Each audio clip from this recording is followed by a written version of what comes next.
Good evening. The hour of 6:30 PM having arrived, I will call to order this regular meeting of the Joint Planning Board and Planning Licenses and Development Committee. Anyone wishing to view a copy of the agenda and supporting materials will find it on the city website. If you are in our audience tonight, you may access the agenda from any mobile device. Copies of printed agendas are available in the wall pocket just as you enter the meeting room. To receive electronic copies of future agenda packets, please go to the home page and subscribe to the city meetings email list. The public and other board members will be recognized to ask questions and make comments on the agenda items under discussion. After being recognized, all remarks are to be made through the chair. Anyone who wishes to address the committee is asked to go to one of the microphones in the room and identify themselves by name and address prior to speaking. Will staff please conduct roll? For the Planning Licenses and Development Committee, Kate Bosley, Here. Phil Jones, Here. Bobby Williams, Here. Ed Haas, Here. Andrew Madison. Present. And for the Planning Board, Harold Farrington, Here. Roberta Mastrogiovanni, Here. Mayor Jay Kahn, Present. Councilor Mike Remy, Online. great, Sarah Vizani, Ryan Clancy, and Kenneth Cost, Here. and Armando Rangel. And then for the alternates, Stefan Mayu, Michael Hafer, Here. and Brandon Markelon. Great, thank you very much. Harold, it looks Sure. like you might need to seat an alternate. Would you like to do that? Thank you, Chairman. Yes, I'd like to advise staff that I'll ask Mr. Hafer to be a full voting member for tonight's meeting. Great, and barring any objections, I will be allowing Councilor Remy to join us via remote. Would you be able to give us the reason for remote participation and if there's anyone present in the room with you? I am traveling for work and I'm currently outside, but I'm going to.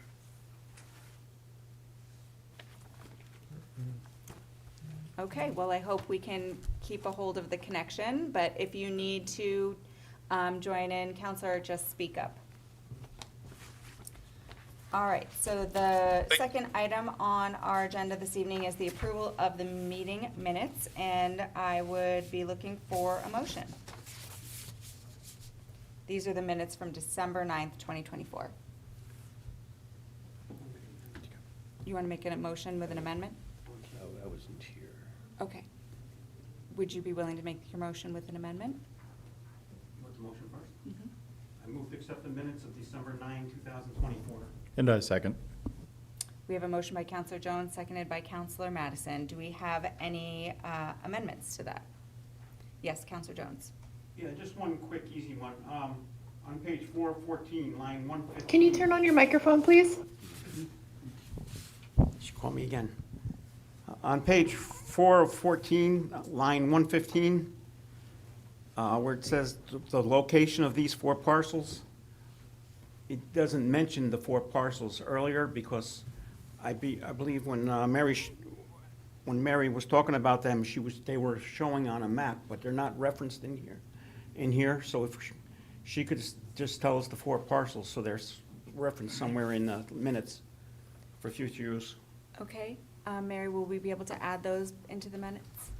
Yes, I have a note to add the specific parcels in there. Great. All you. in favor of adopting the minutes of the December 9th, 2024 meeting as amended? Oh, roll call. You need a roll call. Oh, we need a roll. Oh, yeah, we need a roll call. There's a mic. right? Oh, I'm sorry, Counselor Remy. Counselor Haas. Yes. Counselor Williams. Yes. Counselor Madison. Yes. Counselor Jones. Yes. Mayor Con. All of us? Yep. Yep. Yes. It's a yes from me. Harold, Yes. Roberta, Yes. Ken, Yes. and Michael, Yes. and Counselor Remy.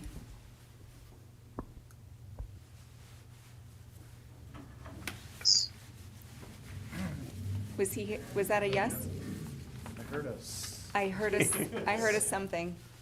Counselor Remy, can you repeat your vote? Yes, All right, that was a yes. And it's to full blast as pick the mute off.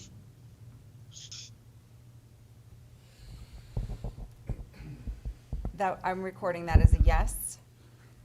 We are having a hard time hearing you, Counselor Remy.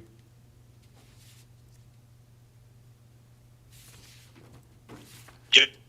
Okay. All right, that's unanimous. Moving into the public workshop phase of our meeting tonight, our first public workshop is on ordinance O-2025-07 relating to zone change. Petitioner Keene Marlboro Group LLC proposes to amend the zoning map of the city of Keene by changing the zoning designation of the property located at 425 Marlboro Street, TMP number 596-017-000, from neighborhood business to low density. The area of land that would be affected by this request is .92 acres. And do we want to hear from staff about this first, or do we want to hear from the petitioner? Thank you, Madam Chair. I believe our practice is to hear from the petitioner first. Okay, do we I have recall someone correctly. here from the Keene Marlboro Group LLC that'd like to speak to us? Yep. All right, come on forward and please state your name and address for the minute taker. Is this on? There should be a green Yep. light. There you go. My name is Jeb, J-E-B. Last name is Thurmond, T-H-U-R-M-O-N-D. My home address, 112 South Lincoln Street, Keene, New Hampshire. Great, and can you tell us a little bit about your request? Yep, the request was made, we had some interest in developing this piece of property that has a single home right now, and a barn.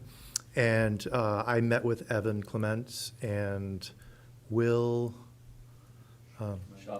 Yes, I had a meeting with him, with those two a few months back, and they explained the cottage court idea to me, and actually a guy that was doing some work on the property who set the meeting up. And I thought it was a great idea. I have 6 kids and, you know, young adults who don't have places to live. So the idea of building some smaller, affordable, not you know, crappy houses, but nice places that are affordable for people to be able to be used as rentals was appealing to me. Evan explained the whole process, and he said that it was somewhat streamlined. So that was the whole reason that I did this, was that in order to do the cottage court, a cottage court development project, it had to be low density. It couldn't be business residential. Great, and I think, do you think that sums up what you're looking to hear from the board about this evening? Or do you have anything you want to add at this time? I don't really. I guess I would take questions if anybody had questions. I'm not a developer. I'm a chiropractor, Okay. and I've owned this house with my partner Len Weldon. We have owned it since I think 2014, maybe. Can't remember for sure. And I also own the office at 415 Marlboro Street. Okay. So we had long looked at this as a piece of property that had development potential. Although, again, I'm not a developer, so that always seemed a little bit daunting to me. But when I met with Evan and Will, and they explained this sort of more streamlined approach, and honestly, felt more ethical and friendly to the community, providing housing. Like I said, I've got a bunch of kids and have had difficulty helping them try to find places to live. So that's where it came from. We had thought about, could we, would there be a developer who would want to come in and buy this from us and put a gas station in, or put a mini mart, or there's not really a good coffee shop on that end of town, and there's a police station right there, so that seemed like but at the end of the day, what feels better to me would be to do some housing that would be pleasing and well done and tasteful, and would also improve the quality of that neighborhood. So not just dumping another commercial piece in there, which isn't bad. I mean, I have no problem with development, but it seems like this is what's needed right now more than the other. Okay, great. Yeah, well, I really appreciate you considering the cottage court. This group of folks and our city councils worked really hard to try to create an ordinance that we think will help promote some of that development. And you're absolutely right. I think that that is the direction that is gonna help solve some of our housing needs in the area. So I Right. applaud you for thinking about that. And hopefully we'll get to hear from the committee what they think about this change tonight. Wonderful, thank you. Great. Do we have any questions right now? All right, city staff? Oh, Mayor Khan? Do you have a layout of the 8 additional properties that you plan to put on this? I property? don't, Mr. Khan, I just have, when I spoke with Evan and Will, they just said there was I guess some limitations. It's based on the square footage of the original dwelling, plus however many units that could be. I think they have to be at least 1,200 square feet, and the whole, or something like that. I forget exactly, I don't have it right in front of me, but, so I don't have a plan. And again, I not to plead dumb, what Evan said was go ahead and see if you can get the zoning change. And if that's amenable, then move forward with more of a site plan. Yeah, So I and don't- so I would point out too, to the committee and to let you understand clearly that we can't consider the project when we're considering this zoning change. So for us, we have to contemplate the area, the neighborhood, make sure that it's a realistic zoning change that we think will stand the test of time for that neighborhood, because you could not develop this property and the next owner of this property would have to live with this zoning change regardless. Right. So we always try to look at it as a holistic picture when we're taking these into consideration, and you might hear some conversation about that tonight. It does abut a low-density district already, so that's a definite positive, but we'll, as you're listening, there will be an opportunity for you to ask us more questions. Sure. If something Thank you. gets brought up. Yes, Counselor Haas? Yeah, thank you, Chair. The property just to the east of you is owned by Eversource, I believe. Correct. It's undeveloped at the moment. Might you have eyes on that? That could We be have been very nice. We have been in touch with Eversource a number of times, and in fact, my partner, Dr. Weldon, I think most recently has been in touch with them, because when I started to do the paperwork for this, I asked him if he would reach out to Eversource. I don't know that if he did, and I don't know if he heard anything. Their stance has always been, yes, it might be for sale, and we need to pass it on to some other division, but it always seemed a bit foggy to me, and there was never really any clear action steps. So I have never heard back anything definitive that made me think that I had a direct path. Okay. Just quick Yes. follow, Chair. I think that if there's a way we could facilitate that in some fashion, at worst, it acts as a nice buffer, if not being further developed for Right. yourself. Right. So, we'll see. Thank you. Thank you. That would be great. Counselor Williams, did you have a comment? Just saying, I think my preference would actually be to make it medium density, given the location, but since it is abutting a low density, maybe that makes more sense, but I think we should be looking on, getting the most use of that as possible, and maybe medium density would be the way to go.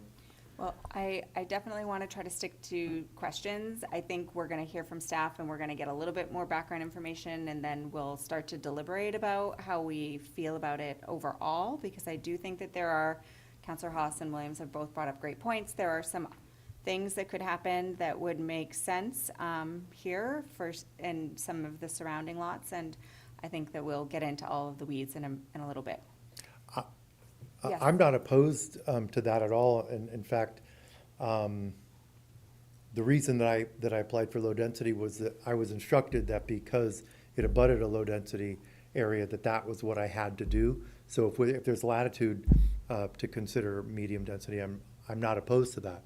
I'm not trying to jam pack this thing with, again, this comes out of an impulse to take a piece of property that's in town, that's buildable, and the cottage court provides me a path that's not, I gotta put in a road and put in, power, like it feels just more doable to me, as somewhat of a novice, investor and developer, which I'm really not even, but aspiring would be Yes. the better word, right? Well, and I would just clarify that the cottage court ordinance would supersede any of those underlying zoning districts. You need to be allowed to do it, which is Correct. the reason for the zoning request. But once that zoning request were granted, you would be able to, regardless of zone, use that ordinance to develop this parcel, and regardless of the underlying zone, it would not change the amount of units that you would be able to develop to. Gotcha, okay. Because the cottage court does have its own set of parameters. Great. And you would be able to go to the max of whatever that was, regardless of the underlying zoning Okay. district. And we will get into things like spot zoning, and, I'm sure we're gonna have a nice conversation about this Eversource parcel, and what we wanna see in that area as Sure. we get further down the road tonight. Great, thank you. Counselor Jones, did I see your hand up as well, or do you wanna? Okay. All right. Anyone from the planning so far, questions? All right, I think we're ready for you, Evan. Oh, sure, Evan. Yeah, thank you. Good evening, everyone. Evan Clements, planner.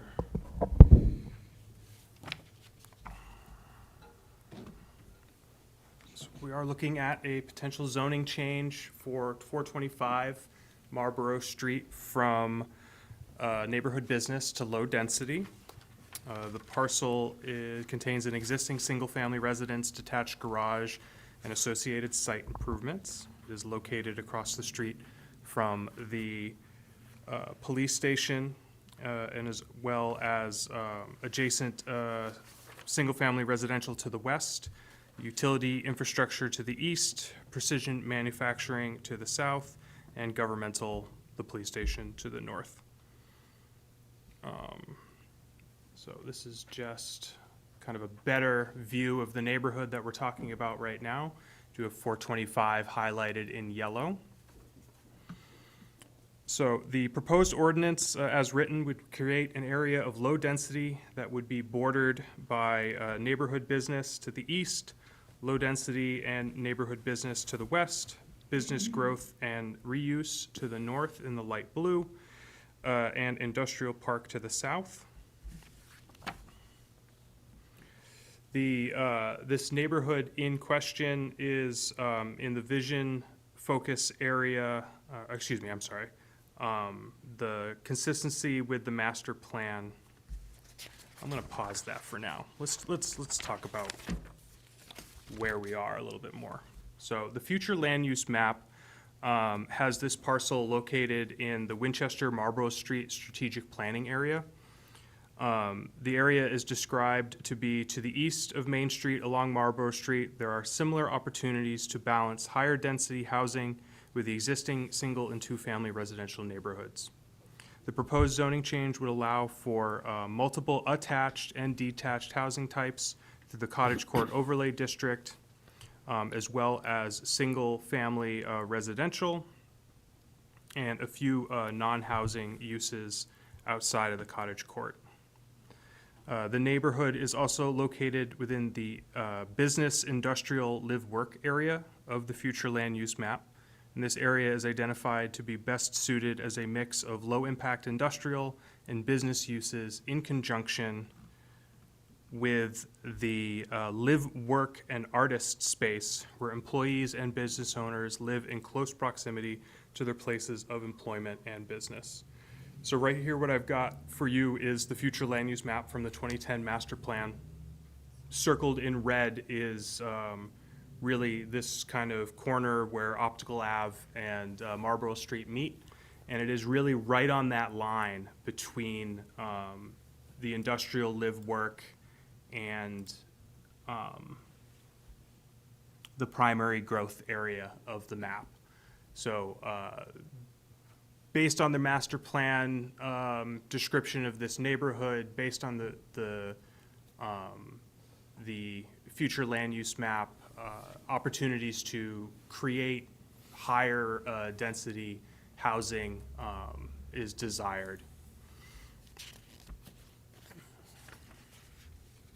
Going back to the community vision, it's going to be that focus area 1, a quality built environment. This focus area strives to promote quality housing stock, maintain neighborhoods, and balance growth and the provision of infrastructure. This could include housing developments in areas of the city that are supported by municipal infrastructure of a capacity to handle new higher density development. Neighborhood context is also important when contemplating housing development to ensure compatibility and promote reinvestment in surrounding properties. Investment in one property can spur further investment into surrounding properties, resulting in new and/or improved housing stock. This proposed zoning change would expand a residential zoning district, providing opportunities to invest in quality housing stock that may encourage further redevelopment in an area that is well served by existing city infrastructure.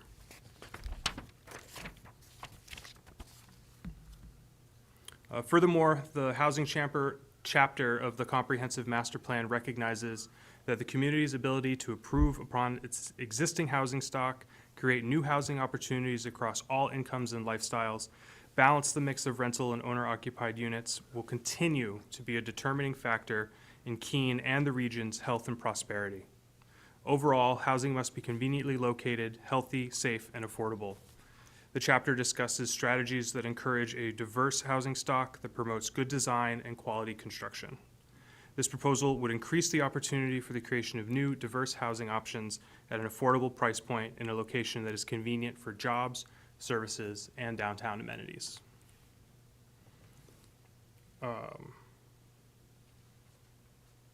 So in regards to the intent of the two zoning districts we're talking about right now, the current zoning, neighborhood business, is intended to serve as an additional downtown zoning district that promotes smaller sized business and professional uses, which support adjacent neighborhoods and workplaces. Let's go back to that. With an orientation towards pedestrian and bicycle access. Some uses are restricted in size to limit adverse impacts on nearby residences and to maintain a pedestrian scale of development. All uses in this district shall have city water and sewer, and the dimension and siting requirements in neighborhood business are a mix of traditional yard setbacks and form-based codes with a design focus on the front build-to zone and its relationship with Marlborough Street, both pedestrian users and as well as multimodal users on the street itself. The low-density district in contrast, that's the word I was looking for, is intended to provide for low-intensity, single-family residential development with all uses having water and sewer service. I know we're not really supposed to talk about specific projects, but the cottage court ordinance in the low-density district has allowed some measured modification of that initial intent, while still very much driven by the reduced lot coverage allowances in low density versus neighborhood business.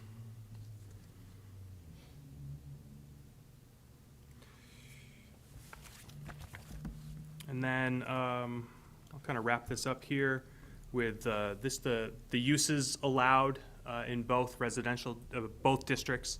So it's in the staff report, it's here in front of you right now. These are just the use tables, both for neighborhood business on the left and then low density on the right. you can see that neighborhood business does allow for a variety of uses, including duplex, multifamily, things like that. Those uses are limited by the build-to zone, with the frontage of those buildings needing to reside in the build-to zone. The low-density district has traditional yard setbacks. So that development would be encouraged to be located more central into the lot, with not necessarily being right up onto the street. And then, as well as the significantly more allowed commercial uses versus in low density, where a few select commercial uses are allowed by conditional use permit.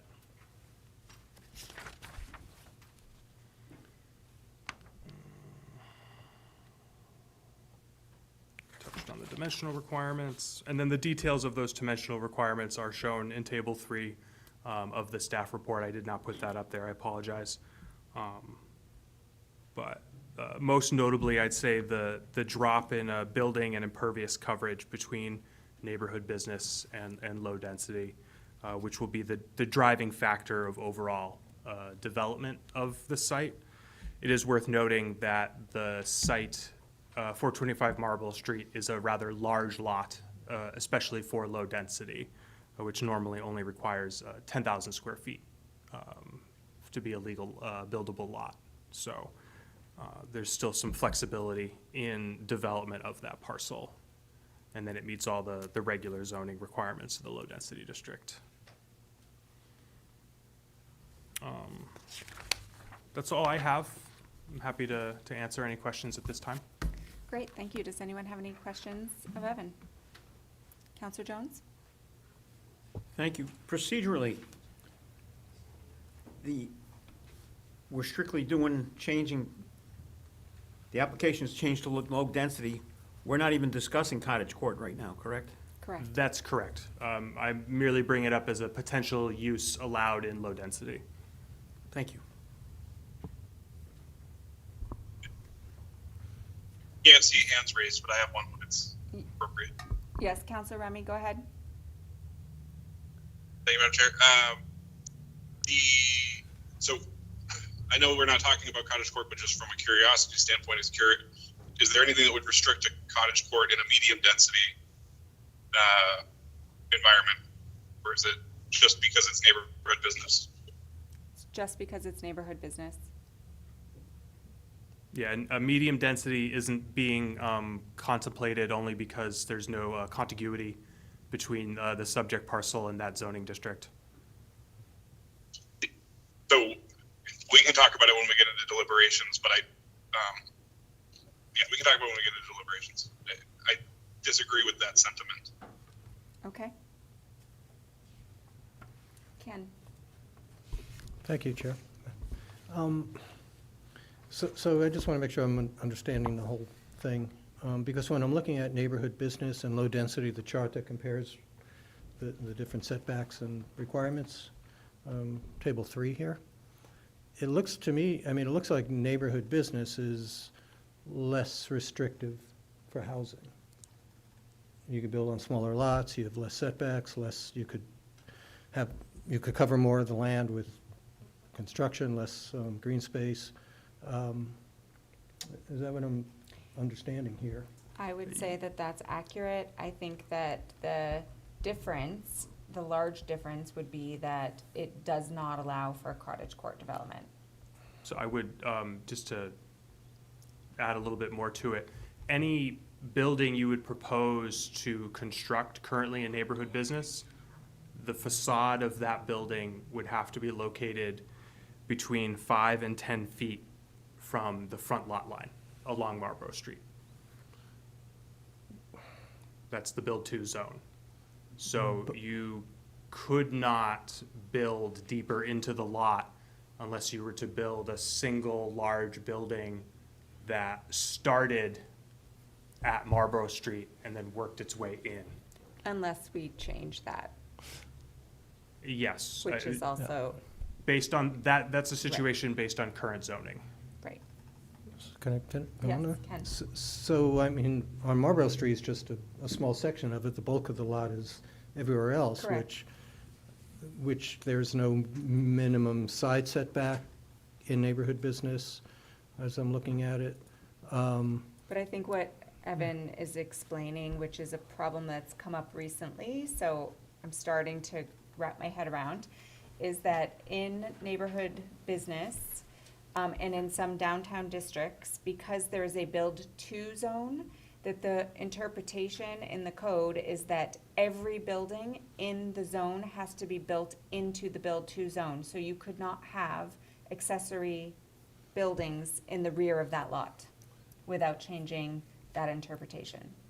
So this lot, the way it is zoned today, Would only be allowed to have you the could only same- build a building in that little piece of land fronting. You could build Marlboro. a lamb chop shaped building and Yeah, cover good call, most of the entire lot, but you'd have to tear down the structure that's there. Okay. Okay, I mean, the concept makes sense, so you could use cottage court. It just, to me, sounds a little convoluted to go through all of that, It to is. do a spot kind of a change, when you could do a lot more, in theory, I think, in neighborhood business. But it sounds like the way the lot's set up, it's complicated, so, I think that yeah. as we're seeing these projects happen on Marlborough Street, it's really interesting that a lot of these projects are coming up on Marlborough Street. It shows that there's some pent-up desire to develop Marlborough Street, which is great, because that's what we wanted when we set up all of these plans initially. But we're finding some of these like nuances that are creating problems with those things moving forward. So we have to decide what way we want to address that. Is it through a change like this, so that there could be a potential development, or would it be through correcting other language in the code that might make neighborhood business, could we allow cottage courts in neighborhood business? That would also change this dilemma altogether, while remaining all of this things that a neighborhood business allows would still remain underlying. Yeah, Ken, the build-to zone basically is attempting to encourage a development pattern very similar to what we have along Main Street in downtown, is that buildings right up on the sidewalk, pedestrian scale, to interact with people walking up and down the street, which is why the build-to zone wants you to start your building in it.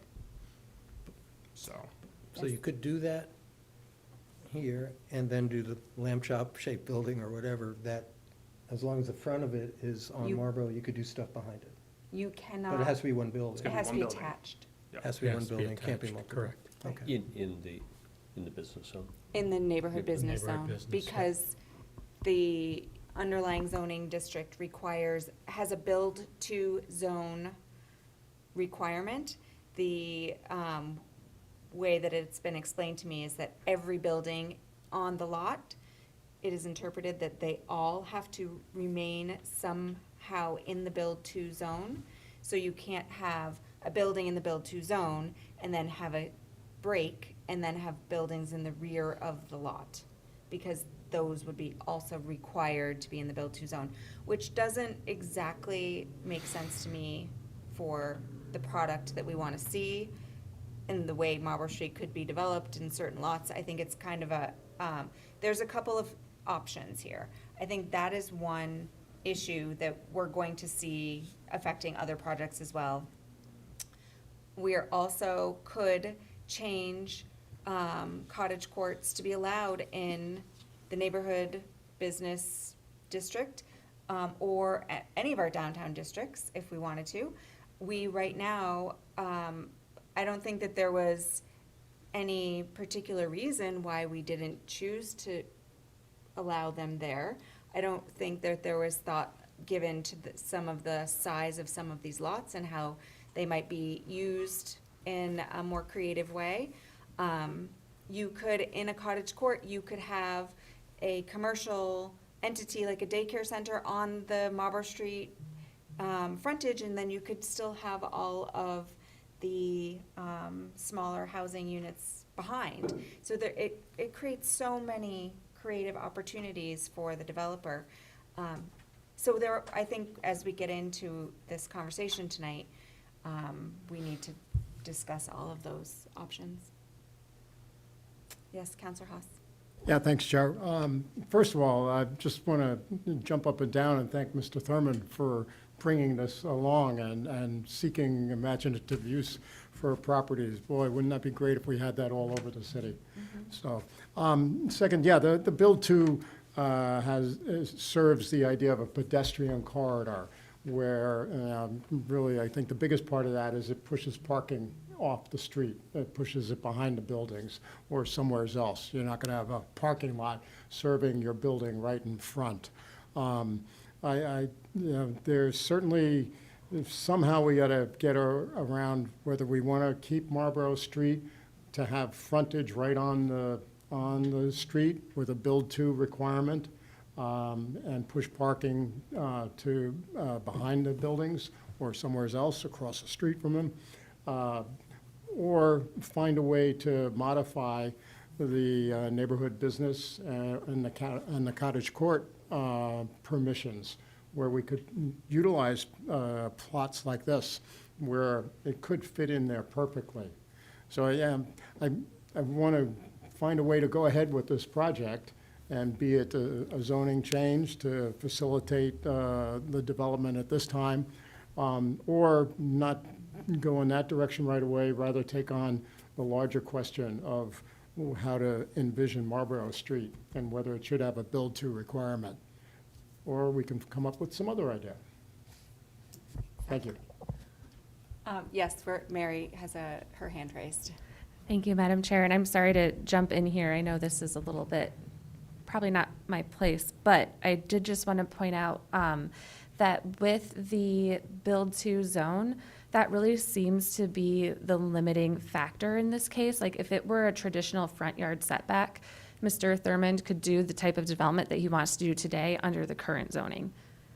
Because in the neighborhood business district, you can have all the different types of residential uses, and you can have more than one primary use on a lot. It's really that build-to zone that's the limiting factor. And one thing that has come up multiple times now, not just in this instance, is a situation where, and this is exactly what Cottage Court was designed for, right? The lamb chop shaped lot where you have limited frontage, limited street frontage and area in the back of the lot. So as Councilor Haas was speaking, I think a larger question that this body could consider in the future is whether or not you want to allow more than one structure on a lot, and if so, could you create some flexibility for any second or third or subsequent structure to not have to meet the build-to zone? Just throwing that out there as an idea. I think that's probably separate from this map amendment request, but that is another way that could get at this issue. So I do have a question because I think very recently I'm trying to wrap all my head around all of the different avenues to get to a result that I think we would all want. If we left the build-to zone, but we took away the requirement that every building had to be built to the build-to zone, but at least one structure had to be built in the build-to zone, would you be allowed to have an internal road that serviced? Like, how would that, I guess one of the things that I feel like Cottage Court brought to the table was the ability to create some sort of internal infrastructure to get people to their property or to their units on the interior of these parcels. And we don't currently allow private roads, and adding roads becomes a whole different ball game.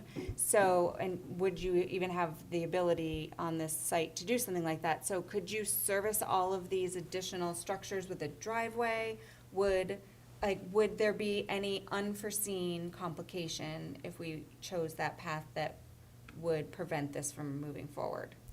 Yep, so I think the biggest complication will come with so if you're having multiple structures on the lot, you could utilize a shared driveway, a shared parking area. That's actually not too complicated. I think the part that would become a little bit more complicated would be the water and sewer utility connections and how those are handled. And then also the next big question to be considered, which is really more to do with our assessing department, is how it would be taxed. So they would want to know about the ownership.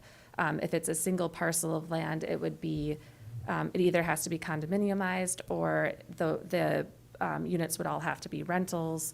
And so those are kind of the more, those are Nuanced the issues, things, right? yeah. And those are things that we can work through. But I think for the access piece, it would just be a shared driveway. And as Okay. long as the parking spaces are behind the building or to the side of a building, they would be allowed. Okay, great, thank you. Yes, Harold? Evan, just out of curiosity, the existing structure on this parcel is in the build-to zone? I believe so, Appears to be, yes. yep. Sort of, probably by happenstance, but yes. Thank you. Yeah.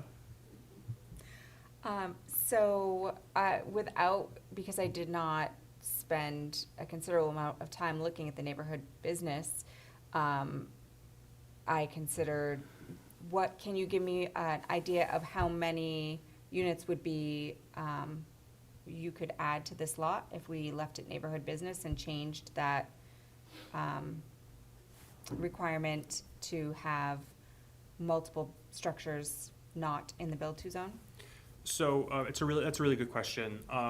One of the other things the cottage court allows is a different, Level of density. well, not so much, but more building types. Oh. Our standalone density, our standalone definition for multifamily is very specific in regards to one building being allowed on a lot. So we would allow for like one apartment building on the lot. The cottage court lets you do multiple multifamily on a lot, be it like, so even in low density, you get to do up to 6-unit townhomes, which is considered multifamily under zoning, even though it would be attached single family under the building code. You would get one attached townhome building in neighborhood business, and then maybe you'd be able to scatter in some single detached and duplex and stuff like that. Where under cottage court, potentially you'd be able to do multiple attached townhome buildings on the lot. I don't know how that would shake out to a literal number of units. Okay. Because there's a lot of other factors involved. Is there a minimum lot size per unit for neighborhood business? There is not, There is not. yes. Okay. So it's also not subject to the density factor. Okay, so it would be really down to the type of structure. Yes, and so with the higher lot coverage allowances under neighborhood business, potentially you'd be able to cover more of the lot in buildings under neighborhood business than you would in low density. Okay. And under cottage court, there's no lot coverage requirements or The ceiling? There's no ceiling. The lot coverage requirement is the Only only in low real density. limiting factor under cottage court, besides the unit average size Right. and the building footprint size. Because when we did cottage court, we still had the density factor for like the medium and high density districts. Medium density still by itself only allows up to 3 units by right. But if you were to, we're kind of way off base at this point, but let me just finish this thought. Yeah. Whereas if you had a medium density lot and you came in under cottage court, that 3-unit limit would be gone. Right. Okay. Yes, Mary? Thank you, Madam Chair. So with cottage court, the underlying impervious coverage limit applies. Which is? So for low density, I want to say it's something like, It's a 35% for the building coverage and then 45% for impervious, which means you need to keep 55% of the lot as green space. Whereas in neighborhood business, you only have to keep 35% of the lot in green space. So the reason why cottage court in the residential districts was a big change is in the residential districts, our zoning code only allows one principal use per lot, which essentially means that if a single-family home is allowed, you can only have one single-family home. You can have an accessory dwelling unit, but there's an ownership requirement and everything. If it allows for duplexes, you can only have one duplex on a lot, so on and so forth. Outside of the residential zoning districts, that limitation doesn't apply.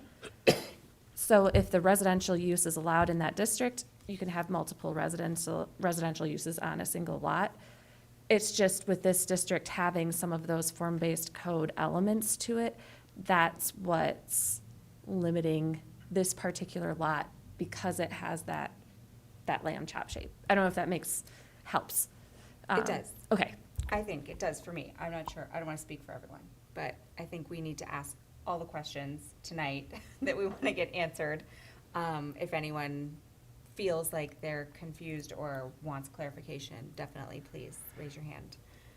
Because I know this is getting a lot in the weeds, and we're talking about many different opportunity or options of the way we could see a development like the one that the petitioner is interested in happen, and trying to find out what the best use of this land would be, assuming the petitioner does not develop it and it would change hands, which is what we have to consider. Almost. Okay, yeah. Yeah. Counselor Haas? Chair, can I ask a question of the petitioner? Oh, has everyone had their questions of Evan and Mary answered for so far? Yes, Michael. Can I ask one more? Oh, Yeah, just, is there any, sorry, that's okay, go ahead. I said Michael and I got confused. We're both Michael. Sorry. Just one more question which is there any difference in what is allowed with a cottage court on a medium density versus a low density, or are those the same functionally because it's a cottage court? There is additional building types that are allowed in medium density for cottage court that is not allowed in low density, but I think it's just a traditional apartment building. So the uses allowed in medium density that are not allowed, let's see here. So it's all the same uses technically, but with the townhome.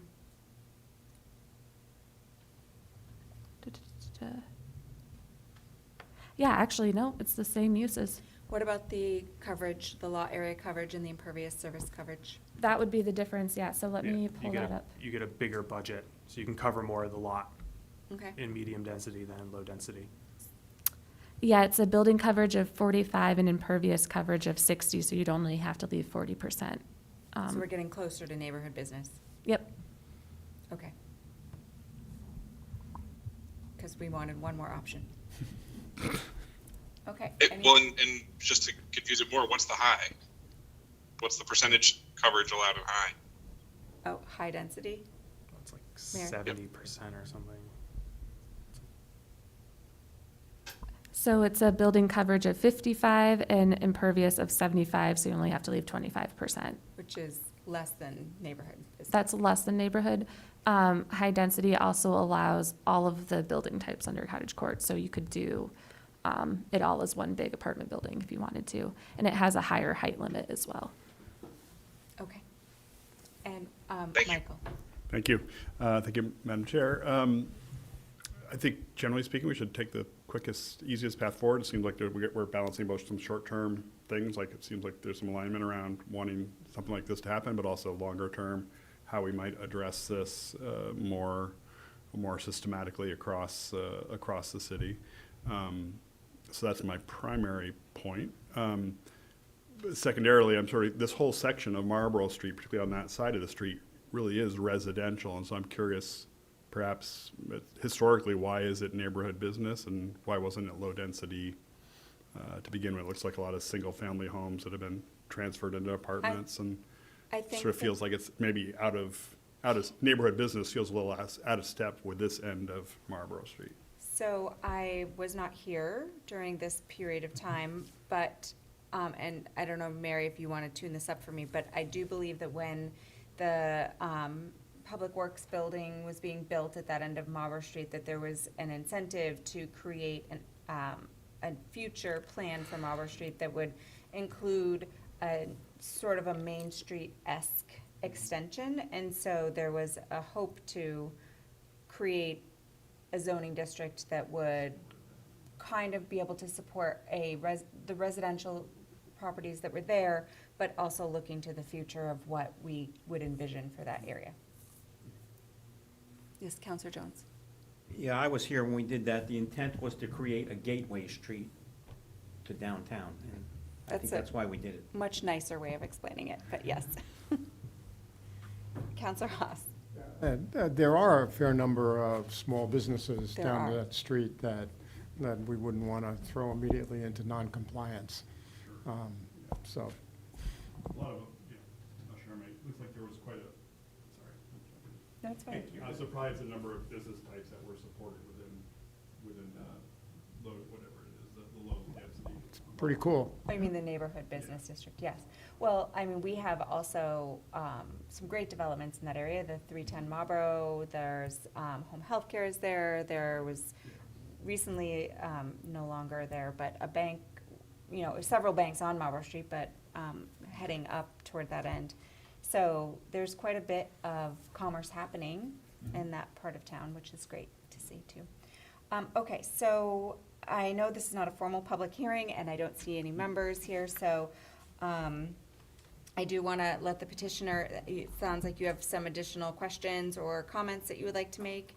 And then we'll close the public hearing portion and we'll get back to sort of discussing what we want to see happen moving forward.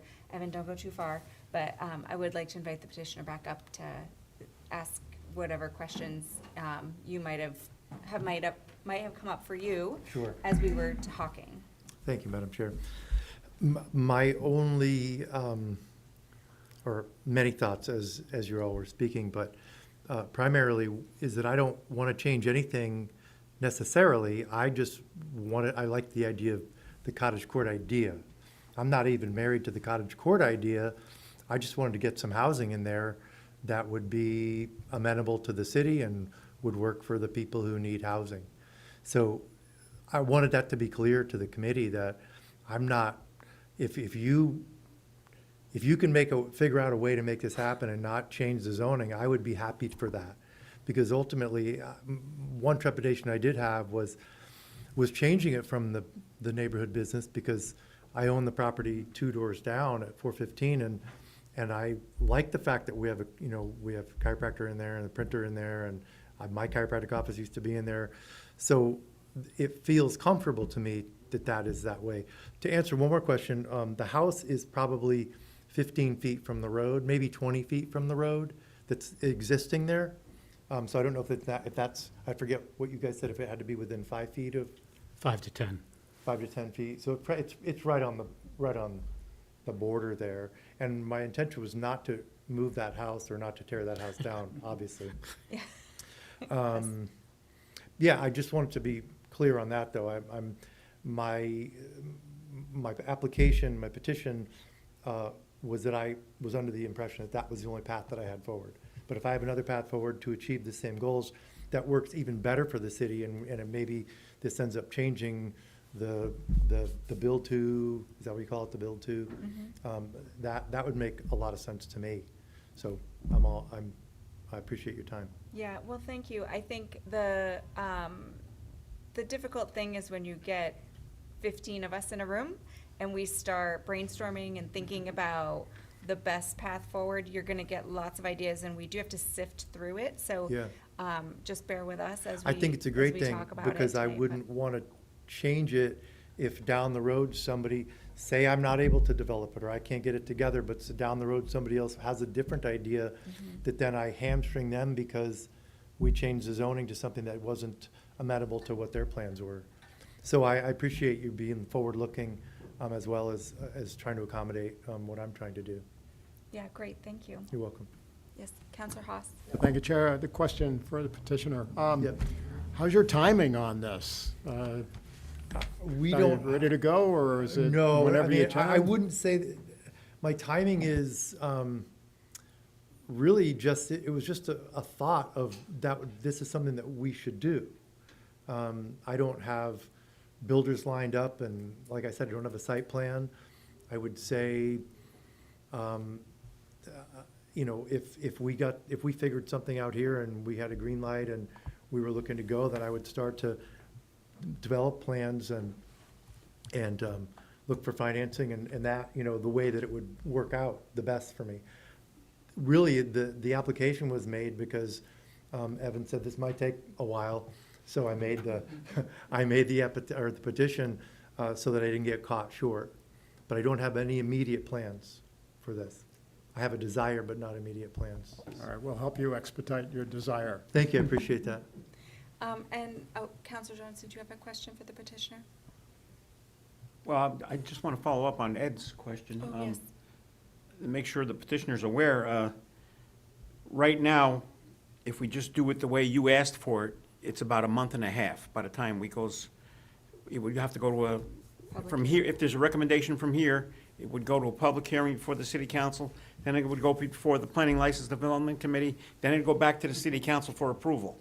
Right. So we're talking at least a month and a half. Oh, yeah. Now, if we making changes to uses in other zones, that's gonna be Starting. 2 or 3 more months.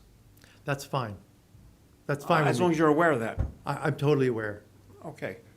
Okay. Like I said, was as much of a fact-finding mission for me as anything to find out what was the best way forward. Yeah, no, I really appreciate it. I think that I love to see all of this interest in Marlborough Street. And I think it's we're creating code at the level that's getting developers, new developers even, interested in moving forward. And that's what we've been trying to do, is to create, like, we can't make anyone do a project on a lot, but what we can do is try to incentivize people and have it make sense. And so I think that we've done some of that, and so we're starting to see people come and bring their projects. What it does do is it highlights some areas that maybe we could clean up and have it be more streamlined. So, Agreed, and I would rather do the project in 2 years and have it done properly because we made all the right decisions now than try to do it in 6 months and wish I hadn't because I've created a situation where it's not as workable or it, again, hamstrings the next owner or the next developer. okay, great. Well, Okay. thank you for that. Yeah, thank you. Yes, Mayor Con. Yeah, I think what this discussion is doing for me is showing how we have converging uses in our zoning. I'm seeing it, you know, as we look at our master plan at the same time we're going through these motions. I see how commercial and industrial converge. I think what this is bringing to us is how a business zone with commercial uses is converging with the use for residential purposes. And there can be some good to come from that, which is, I think, this third option that doesn't exist currently, but we can see the wisdom with this property of moving forward with that thought of how do you stretch the potential for a neighborhood business property to have multiple uses. Thank you. That's correct. And in fact, one of the things, and I can't remember if it was Evan or somebody else that we were talking about, was that if you had you created a cottage court, or the cottage court idea of a small community of houses, but that at the edge you did have, there would be the potential to have, like somebody said, a daycare or a dog groomer or some small other businesses that were, you know, it just felt like it was an opportunity to create something that added to the whole, the greater city, but the local community and made it all better, not just jamming into some unattractive spec homes or, you know, houses that could house some people, but didn't really create any sense of community. And I may be getting out over my skis. I mean, what I want may be not something that I can create, but I would rather plant the seeds and have it move forward. So that's really where this is. It's very early it's the seeds of something that I think could happen. And so I appreciate you taking the time to look at this and not understand that this doesn't have to happen just as it is, that I'm open for some flexibility. Okay, great, thank you. Great, thank you.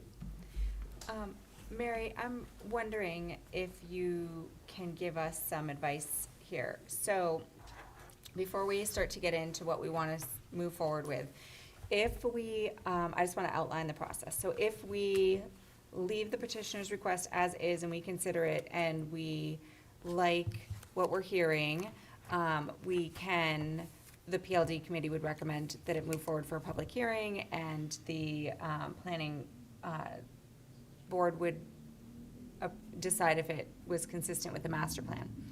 However, if we wanted to change what the petitioners placed in front of us, and we wanted to amend that underlying zoning district to a medium-density zoning district or a high-density zoning district, or if we wanted to capture that Eversource lot and consider changing the underlying zoning of both of those districts to low-density or to some other district, what would the path be?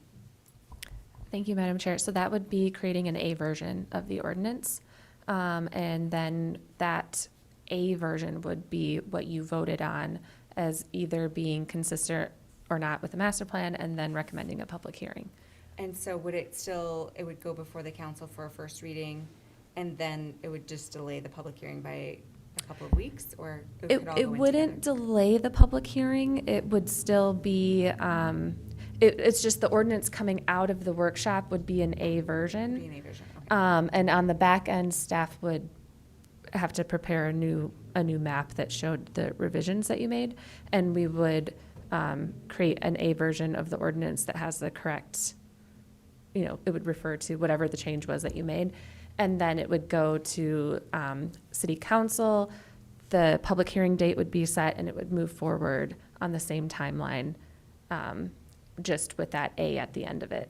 So now, if we decided to go in an alternate direction and change the language for the build-to zone requirement in the neighborhood business zone, could we do that within, it is such a material change, we could not do that inside of this?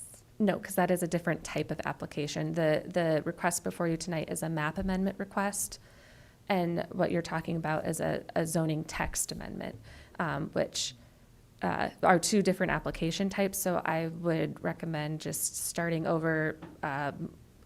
If that was what this body wanted to see, staff could submit an ordinance with the requested change as a zoning text amendment. Okay.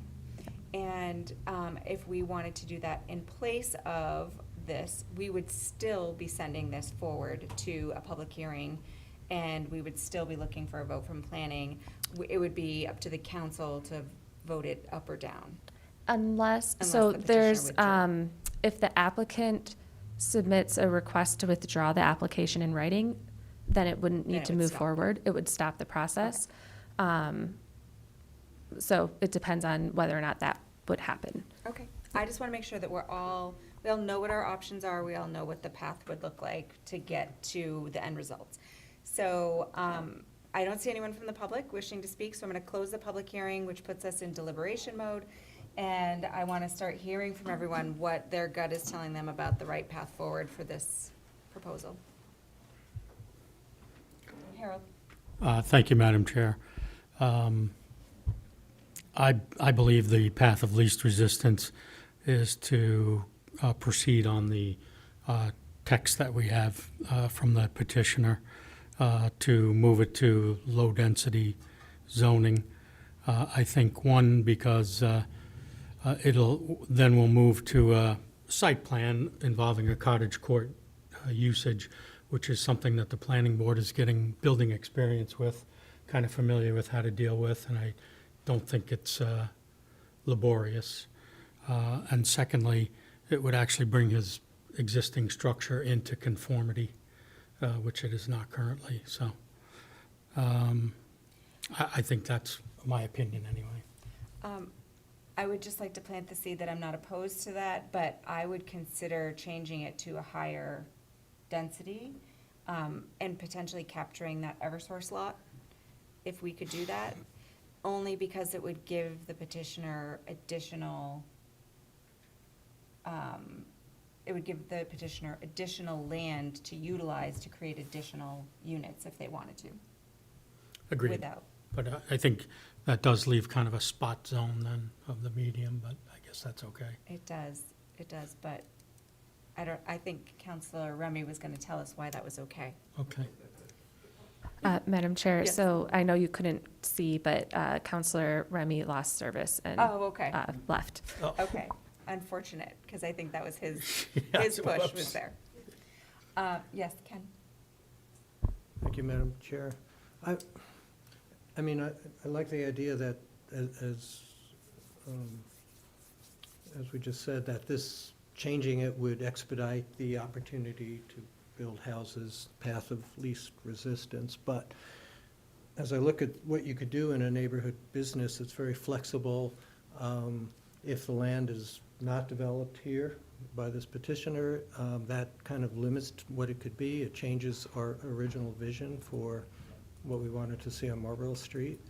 And again, and since time isn't of the essence, it seems like if there is a way to talk about the neighborhood business zone and make some adjustments there, I wouldn't want to change the build to line there, but if the idea is you could maybe have your buildings fronting Marlborough Street at the right build to locations, but then allow, especially on a lot so large, other buildings that aren't attached. It doesn't make sense why they'd have to be attached as long as there was access to them. That would make this very flexible for all kinds of things. Could be houses, it could be businesses, it could be whatever. The house already is there, so that's grandfathered in, I guess, for the frontage. So that wouldn't change, and as long as you could get access past that house to the rest of the site, which I'm not sure you can, but I assume you can, the rest of this could be built in all kinds of things, some commercial things, whatever wants to happen there, because when I just read the neighborhood business, it's really a nice discussion and allows a lot of things. And I think by going to low density or medium density, we're limiting it to residential only. And the idea of mixed use on Marlborough is pretty appealing and might not get in the way of this, the development if it could happen, if it doesn't take years to make that kind of change. So to sum it up, I would like to see the build to stay the same, but then allow, especially on sites where you can do it, other buildings not attached to the front building, if it works. Evan, I have a question. If the build-to zone is 5 to 10 feet, and this property is at 15 feet, would there need to be, it would be a non-conforming lot, is that correct? And then would there need to be some special variance granted to be able to build additionally on that lot? Am I understanding that correctly, or is that a Well, incorrect presumption? If the existing single-family residence isn't in the build-to zone, it's legal non-conforming due to dimensional requirements. So if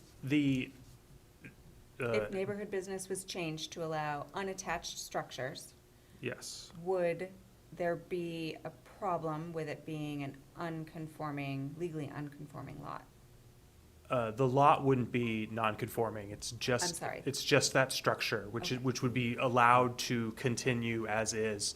And we actually, our zoning ordinance is pretty flexible when it comes to non-conforming structures and uses in general. Okay. So it wouldn't, the owner would still have some flexibility there. Okay. Yeah. Yeah. Mayor Khan? I like the direction of that part of the conversation. I think the maintaining on this property, the build-to requirement is very attractive to me. And I think maintaining it up and down Marlborough Street is one of the features that I think the neighborhood business achieves. And because it's a pre-existing use, so long as that building isn't torn down, it's a non-conforming pre-existing use. So wouldn't affect this owner, or at least not immediately this property. So I do like the direction of the conversation of, let's consider a zoning change. To neighborhood business? To the neighborhood business definitions, and I'd be very interested in seeing what the staff could put together to allow for that. I can just imagine, I mean, this is sort of what we were looking for in the cottage court, is that there be the potential for the mixed use. We allowed for it specifically, that there could be a convenience store or a daycare center or something that would support residential as well as commercial. So I think we're actually being more consistent with our approach by staying with the neighborhood business, but modifying it to allow for residential or Detached multiple buildings. buildings on the site. I want to ask one question before you answer, because maybe you can answer them both. Would it be reasonable if we let two things move forward in neighborhood business at the same time?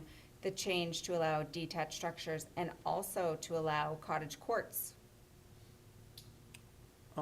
So right now, detached structures are allowed. Okay. It's just the fact that they all have to be in that build-to build-to zone that is creating one. issues, yeah. Yes. So I think it would be, I'm not gonna call it a simple fix, but there might be some way that it could be modified to say that one structure has to be in the build-to zone and each subsequent structure could be behind it, or I'm not entirely sure how to word it, but we could try to come up with something for you to take a look at. Okay. Yeah, because I think the intent of the build-to zone is that on-the-street pedestrian scale feel.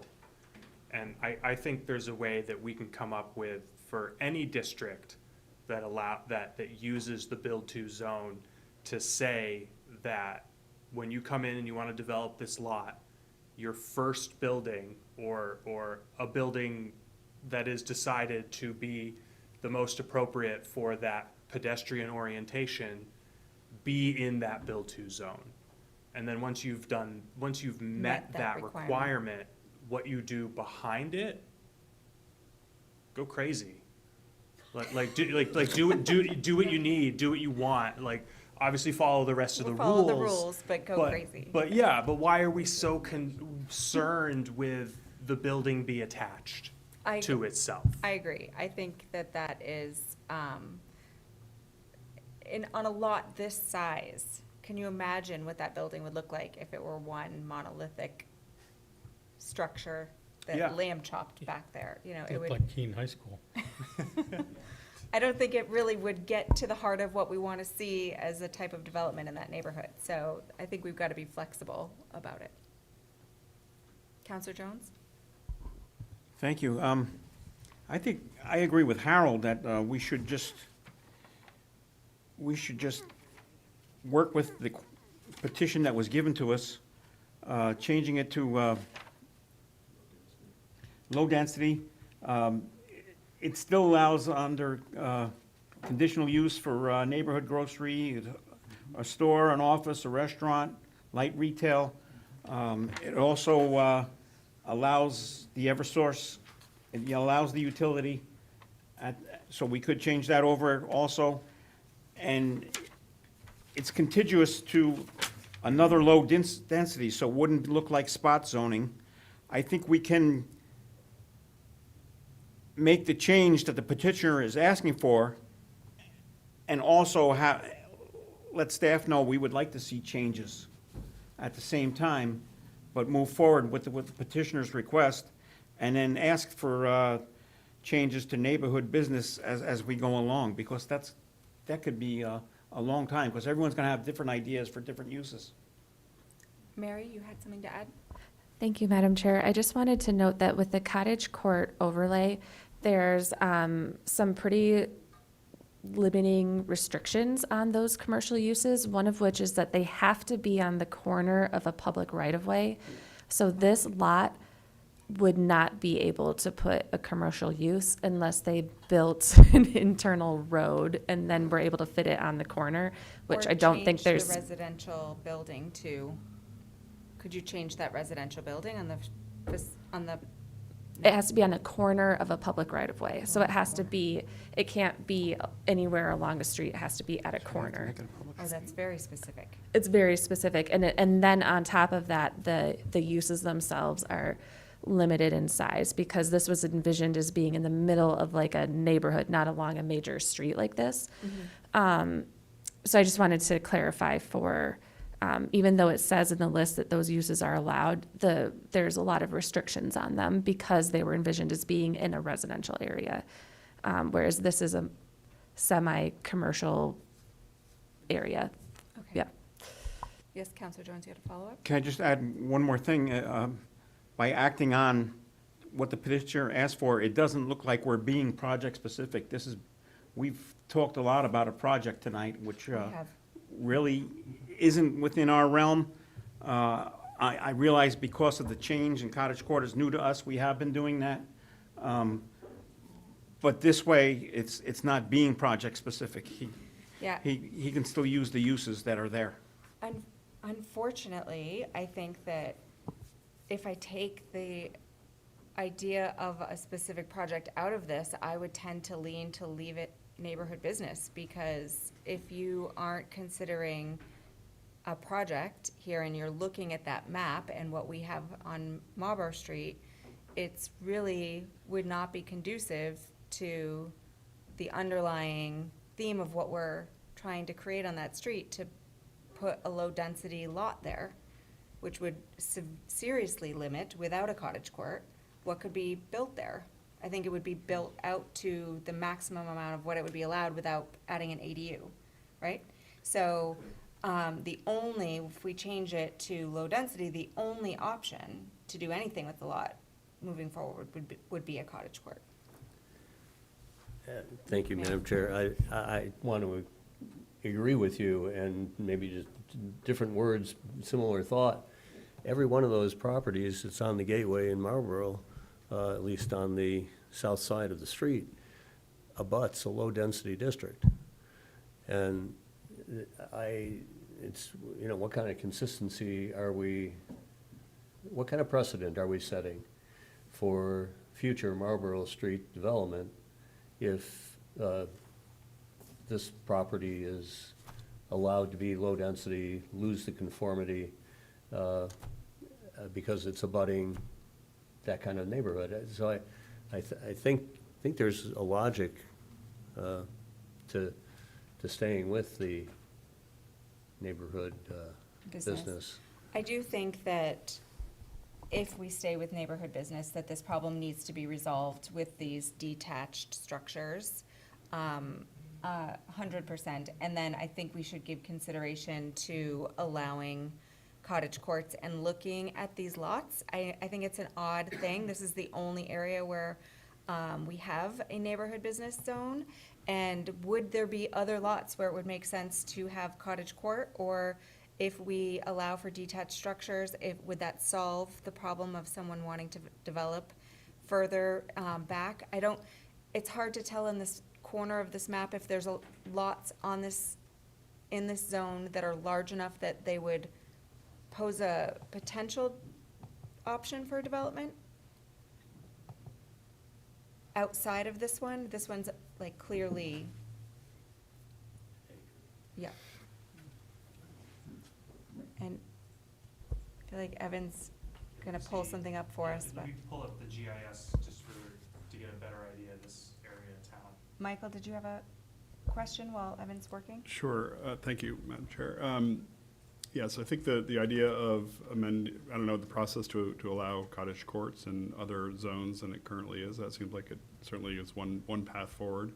I would also, I mentioned this before, but most of the properties in that 3-block area are residential, so I'm not sure, But- all the way up to the corner, just past Prescott there, or whatever, they all seem like apartment houses to me. So the idea that we foresee a Main Street building on a sidewalk there, where there's not even a sidewalk really, or at least not a curved sidewalk on that side, seems a little bit out of step with reality to me.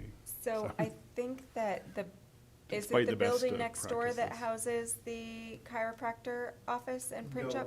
Nice. I'm 415 is the office, and then there's one between, And then this lot. and then. So, the property one adjacent is a commercial use, and I think that what you see are people using some of the current structures to house commercial. Those wouldn't, Gem Businesses. Graphics or the chiropractor wouldn't be allowed as an office use in the Not current? in a low density. The only reason they're allowed is because they are in neighborhood business. Okay. I thought we saw low density allows for office, restaurant, light retail establishment, grocery store, daycare. So office, the chiropractor's office is not an office. That's Oh. with the cottage court. So says it's allowed by CUP. CUP, okay. Yeah. Cottage court, That's, I yeah. thought that was conditional use permit. That's what CUP stands for, conditional Yes. use permit. So those uses are only allowed in conjunction with a cottage court development, and then Right, with the and- CUP. with the CUP, and they're very limited to where they can be and their size. So in traditional low density, what would be allowed? Right, right. So I think my Si- point single remains, family. frankly, because we can't perceive that all these other businesses would want to have cottage courts. But this property is not necessarily going to be a cottage court. I guess I'm losing the intricacies of Oh, all the right. nested rules and regulations here, but I guess the mayor's and my point is that without neighborhood business, the commercial businesses that exist on Marlborough Street, if that was a low-density zone, would not be allowed to exist. which, the businesses towards Main Street or the business on that end of the street? Any of them. We decide where these lot lines are. We decide where the blue and the yellow start, right? Why is that half of Marlboro blue and the other half light blue? Or maybe, again, pardon my newness to all this, but at one point somebody Evan is gonna have decided. to zoom in because my eyes Yeah. cannot see that far. So that light blue lot there, Evan, what is that zone? Industrial, business growth. Business growth? right. Business growth and reuse, which Okay. is not really a residential district, and so that's a lot of larger, older industrial Sure. yeah, buildings, like Kingsbury is over there, and Yeah. stuff like that. There's Kingsbury right Oh, there. right, yes, on that side of the street, yep. Yeah. I guess if I could just, last comment, at some point we decided somebody decided the yellow lines, the low density don't go up to the houses that already existed on Marlboro Street. Right, because we wanted to give Wanted the properties, the actual properties on Marlborough Street, the flexibility of being commercial. And low-density properties do not have that Yeah. capacity. In a cottage court, under strict CUP guidelines, on a corner, which we just found out lot, yes, you might be able to have some options. But outside of that, in low density, those would not be allowed. Counselor Haas. Thank you, Chair. I think what Mr. Hafer's talking about is where we've got that little chunk of residential preservation sticking up between Dartmouth and over to Baker Street. So the Marlborough Street is chopped up to begin with.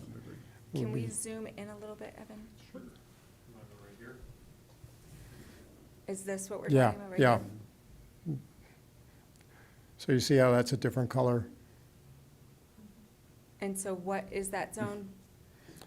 I have it as residential preservation. Yeah. And what are the uses there? So residential preservation, from what I understand, is a zoning district that was created to help encourage historic neighborhoods to go back to being more residential in nature rather than being multifamily rentals for students, I believe was the main driving force behind that. Okay. And so residential preservation is kind of like low density in many ways in that it pretty much just allows single family. Okay. With setback requirements then. Not build to. Yes, Ken? Thank you. I mean, if I go back to form-based code, and if I'm imagining I'm walking down the street, and there's a house, and there's a house, and then there's a business, and they're all kind of near that build-to line. Some won't be because they were done earlier, but I'm getting a sense, it doesn't matter to me if a house is turned into a chiropractor office. I don't know what's going on inside. I'm looking at a house. And then if there's more of a business with more of a storefronts, that's great too. The idea is to make it a nice walkable street. And so the idea of keeping it as neighborhood business allows all of that. It allows the houses, the residences, businesses, and ultimately when there's infill and other things, it could become that kind of a street face that's interesting to look at. And so, again, I think it makes sense here to keep this lot as neighborhood business and then change some of the rules of neighborhood business. And that'll allow future flexibility and development, and doesn't sound like it'll get in the way Impact the of petition. progress for housing. If this housing development was imminent and ready to start construction, I might be thinking differently, but it's not, so I think we have time to do it right. Okay. Counselor Williams? Just concur that I think that neighborhood business is probably the best section for this section of Marlborough Street.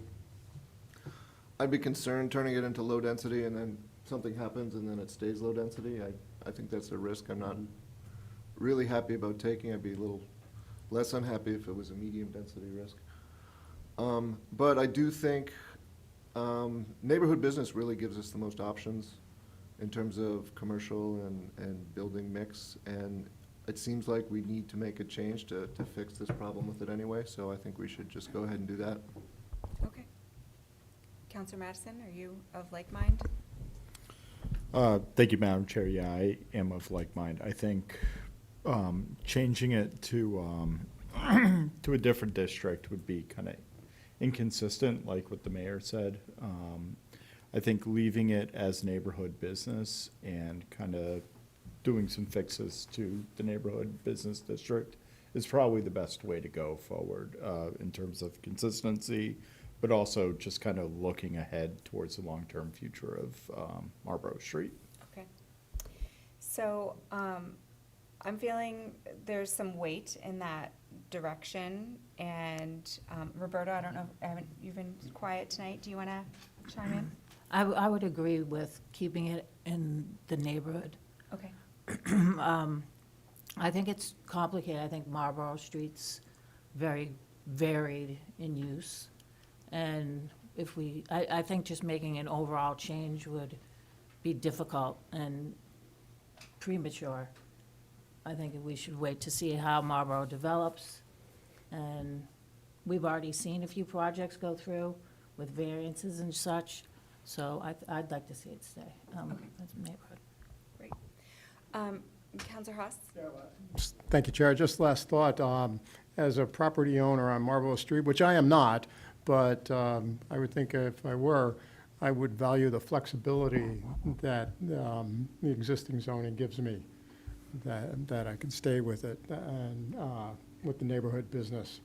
And if I wanted to put a store out front, I can put a store out front, rather than suddenly being constrained because some change was made over here that may lead to others in other places. So, like flexibility. I'm hearing consensus around what I think that the committee wants to do. And so just to recap, I would suggest that staff move forward with creating an ordinance change that would get to the meat of what we're discussing tonight. that we would consider either adding cottage court to neighborhood business directly, or by allowing detached structures to not be in the build to zone. Also, maybe both.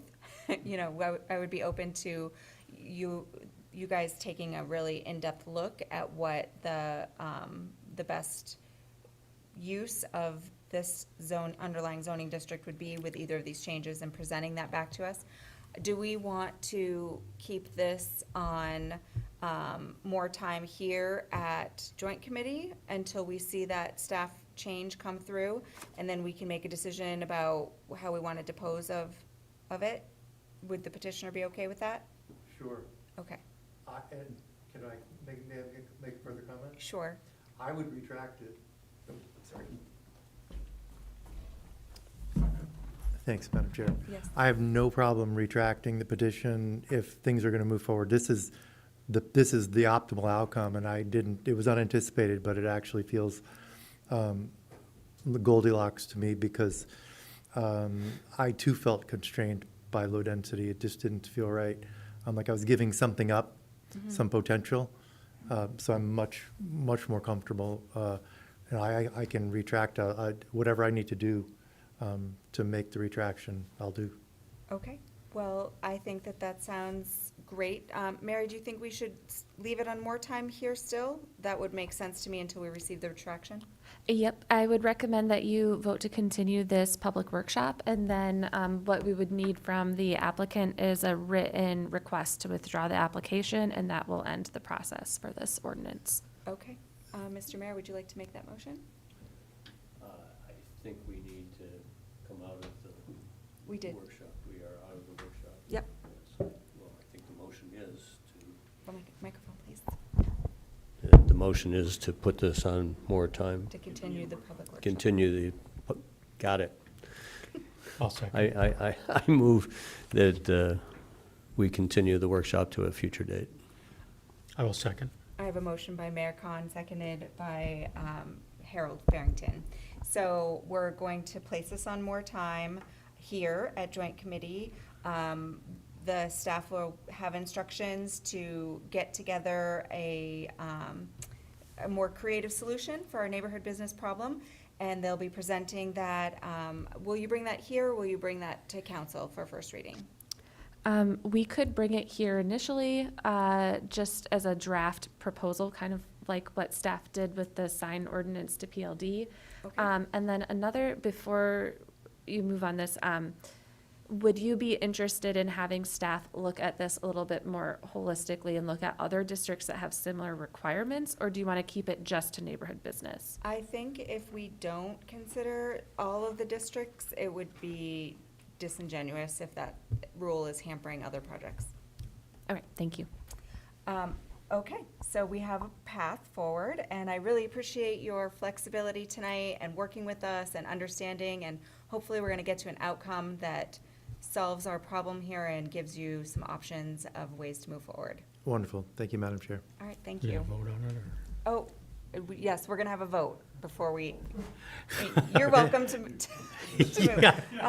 We don't have Counselor Remy on Zoom anymore, so we can all vote by show of hands, all in favor. And that is unanimous. Great, thank you Great. so much. Thank you. Thank you for keeping me straight. All right. Our item B under public workshops this evening is ordinance O-2025-08, relating to amendments to the sign code. Petitioner, City of Keene Community Development Department, proposes to amend Table 10-2 of the Land Development Code to create an exception under the category of animated signs to allow temporary feather signs in the industrial and industrial park districts. And so this one is a petition that is coming to us directly from the City of Keene, and I think we're gonna have a member of staff that's gonna join us to get us caught up to date. This was something that was born out of a letter from our mayor, who recognized that there was a little bit of a gap in our sign code here, and that we were restricting a particular zone with these signs. And so PLD met and had a little bit of a brainstorming session, kind of like what we just did here, and asked staff to draft some amendments to our sign code that gave us the flexibility of adding the ability for commercial businesses in the industrial zone to use feather signs on a very temporary basis. And we walked through a lot of the concerns that might be proposed if with wind and deterioration of these signs and so on. So I think it was a really good conversation, and I'm glad to have it here to have with the planning board as well. So Mary, do you want to catch us up? Thank you, Madam Chair, and I apologize, I had to run out and get a drink of water.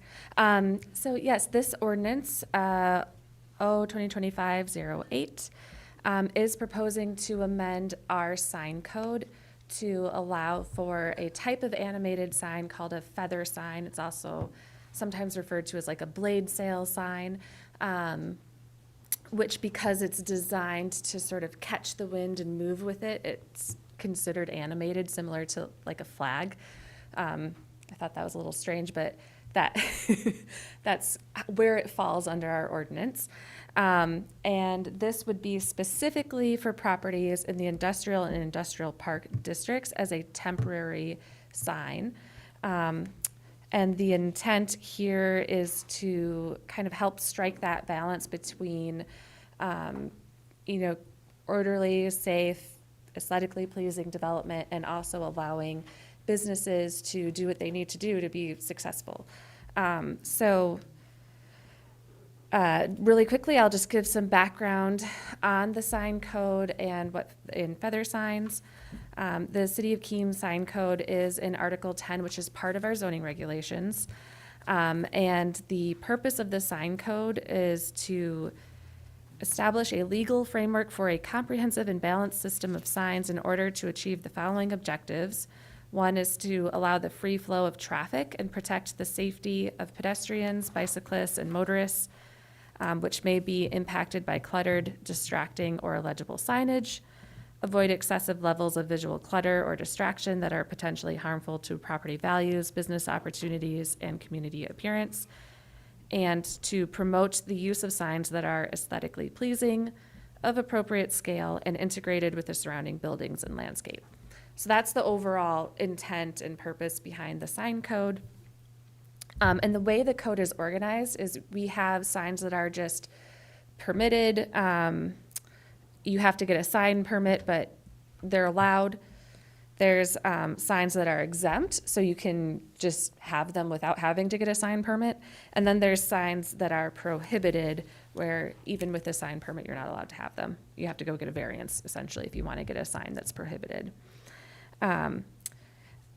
So examples of prohibited signs would be like internally illuminated, flashing, animated signs, things that are really Distracting. yeah, distracting and move a lot or have aggressive colors. Roof signs that stick up above the roof, that's one of the prohibited signs. So those are the three broad categories. Underneath that, they're further split into either being permanent or temporary, both of which require a sign permit to ensure that the sign is installed properly and it's maintained and it does not create any sort of a safety hazard. Now, the two districts where this change is proposed include the industrial district and the industrial park district, both of which are they're mostly located in South Keene with one exception. So the industrial district is located in a couple of different areas south of Route 101. And I do have a figure in your packet on page 26 that shows these areas. And that district is really intended to provide space for industrial activities such as manufacturing, warehousing, and distribution. That are not typically suited for commercial areas by virtue of operational characteristics and space needs. The Industrial Park District is located in two areas in Keene, including the Optical Avenue area in southeast Keene and along Maple Avenue near Route 12. And this district is intended to provide for relatively low-intensity manufacturing and research and development firms that are employee-intensive, clean in nature, and promote an attractive industrial park environment. So those are the two districts where this is proposed. These both have tend to have very large parcels of land with large buildings, and especially in the industrial park district, there's a lot of like these big employee parking lots and big buildings with manicured lawns, and that's kind of like the aesthetic of that district. And so that brings me to feather signs. I did include a picture of what these look like on page 27 of your packet. Basically, there's a pole that's attached to the ground. Sometimes it's stuck into the ground that has on one side a long, thin piece of flexible material that's designed to move with the wind and attract your attention. They can be designed to be pedestrian scale and only be about, I think the smallest ones are like only 7 feet tall.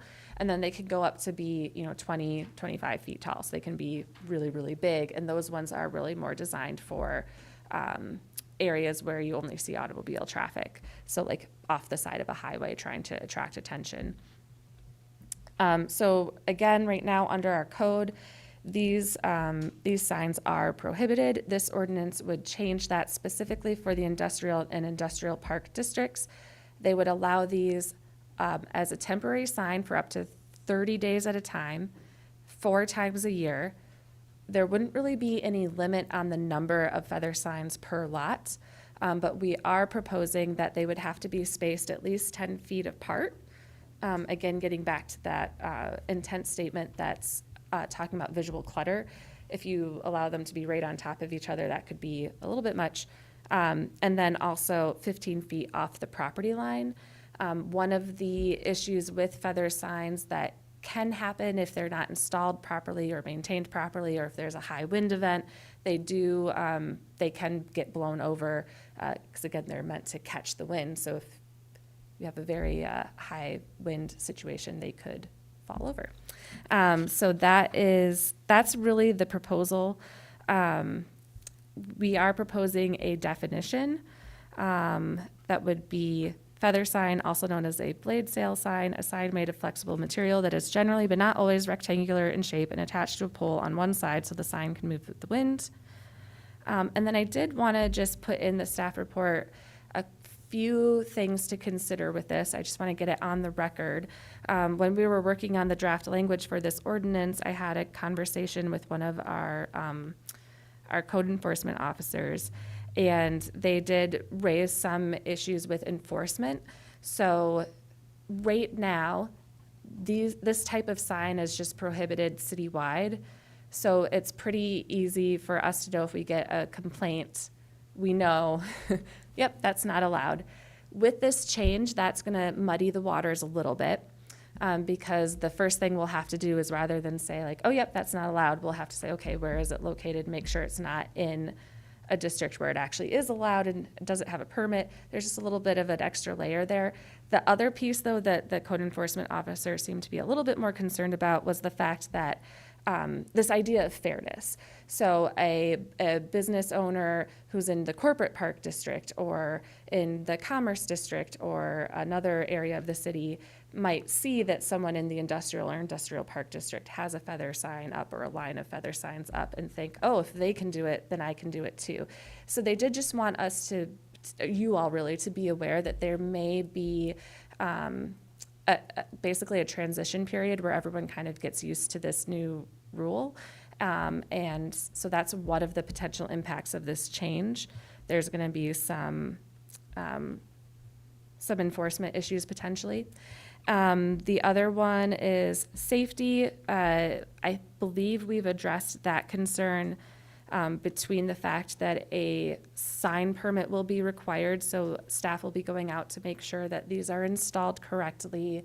The fact that they're only allowed to be up for 30 days means that they're less likely to be left out in adverse weather, and only 4 times a year. And then the fact that they would be 15 feet from the property line means that if they do blow over, hopefully they would just fall over harmlessly onto the ground and not on someone's car or on a bicyclist.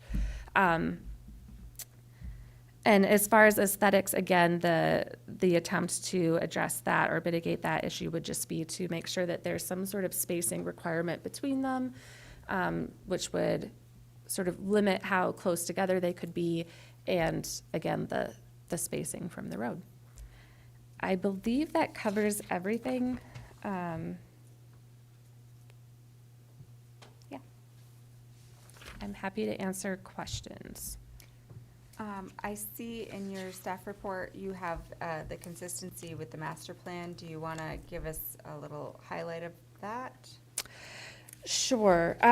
Yeah, so the master plan is pretty broad, and this is a very specific change.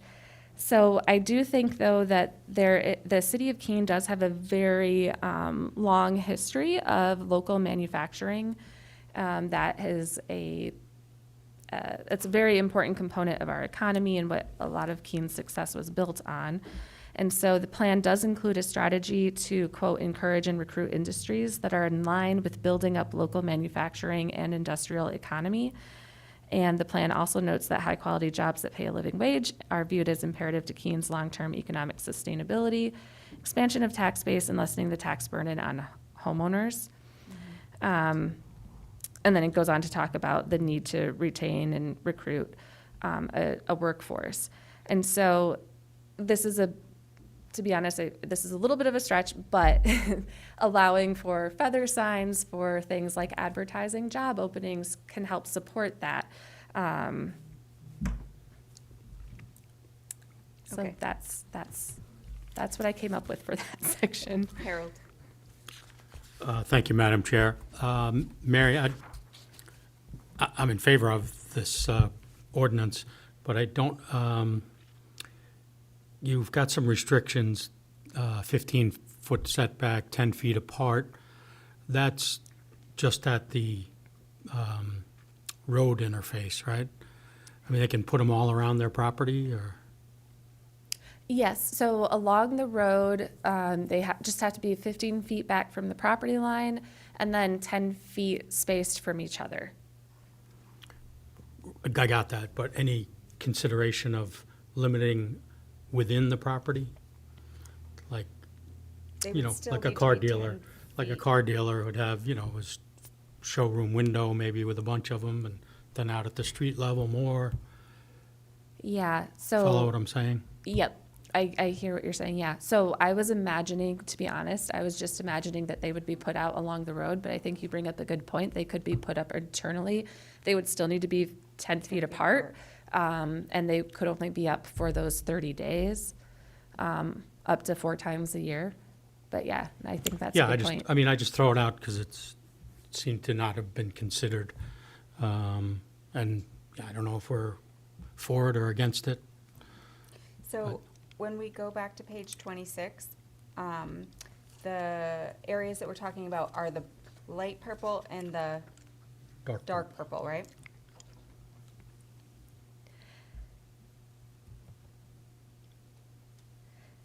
Yeah, and I think that was part of the reason that staff were supportive of this request, is that the industrial districts are fairly unique in that they're very different from other parts of the city where there's smaller lot sizes and a lot of interaction with the street. These are actually uses that tend to be set back more from the street, bigger buildings, bigger massing, large parking lots. There's less existing visual clutter along the road, if that makes sense. So this seems like to be less of a concern in these districts. I don't know if that's helpful or not. But. I think it is helpful. I'm just looking at these maps to see, do any car dealerships fall in the dark purple? There might, I don't know off the top of my head. I know that most of the car dealerships, though, are in a corporate park district. Is that CL? Corporate, is it, oh no, sorry, Commerce Limited is what I meant to say. Is that CL, Commerce Limited? Yes, and Okay. that's like the lower, so I'm thinking in my mind of lower Winchester Street. I Yeah, don't have the that's- zoning map up in front of me, but I could pull it up if you'd like. I'm looking at your page 26 which was great. I love a map that I can blow up at my desk. Okay. Counselor Haas? Thank you, Madam Chair.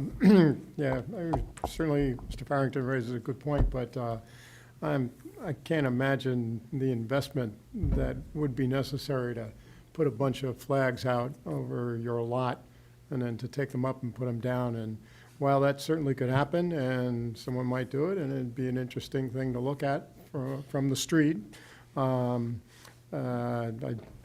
probably, my feeling is I wouldn't want to get into that detail of regulation on a site. My real concern, I'm in favor of the ordinance as we're going forward, but we have to really be prepared for that enforcement piece because these are commonly used for stores, for advertising, and certainly I'm sure people on Key Road will start popping these signs up, and then someone's going to have to go out and tell them, no, you can't do that. And the someone should be all of us as we go forward, but we'll have to deal with that. Thank you. Anyone else have a question for staff? Yep, Ken? Yeah, I mean, I think it's fine. I guess you could get away around that 15 feet by minimum 15 feet. That way people could put them around the building or something. But I did some, well, me and my AI friend did some quick math, and 10 feet apart. So if you're driving 30 miles an hour, you go 10 feet in 0.227 seconds, which means you see 4.5 of these signs. That sounds driving. I don't think people walk that much in these neighborhoods, so that seems like a lot of clutter, that distance, because they're just it's gonna look like a solid wall of signs. And I kind of learned that from my landscape architect background, spacing trees on highways. It's really So interesting. I would just maybe read, if it doesn't matter, it doesn't matter, but it's a lot, that could be a lot of signs that you're distracting drivers with. So something to think about. Great, thank you for that. It's not something I would have considered, the speed that you're traveling, changing that perspective. Michael, did you have a question? I was curious, the motivation for this ordinance, is it, do we have requests for these signs from somebody? Are we trying to get ahead of requests? What's the, why? Why? I'll I let the guess. mayor speak to that. Yeah. I think that this was born out of a situation that the mayor was hoping to rectify. Yep. So there are manufacturers on Optical Ave that our code enforcement has had to ask them to remove blade signs. So, there's enforcement this way and there's enforcement the other way. I guess with signage, there's always going to be enforcement that goes with the territory. I can't speak to the distances and heights that are being proposed. I would hope that that's what the public hearing would elicit, is stakeholders that have an interest in this, come out and offer their opinions as to what this is. Why I support this and believe it's unique to this district is that, or these couple of districts, is when you look at the sign code and what it's intending to prohibit, it's obstructions and interference of pedestrian access. So things that, yeah, you get the idea. I don't think there's that kind of issue in these couple of designated zones in the city. I don't believe that there are likely to be pedestrian obstructions so long as they stay out of the right-of-way. And I think that is what makes this unique and why I hope that we get a good public hearing from this. And I came to tonight's meeting thinking, oh, these three things, they're slam dunk. I'm learning still.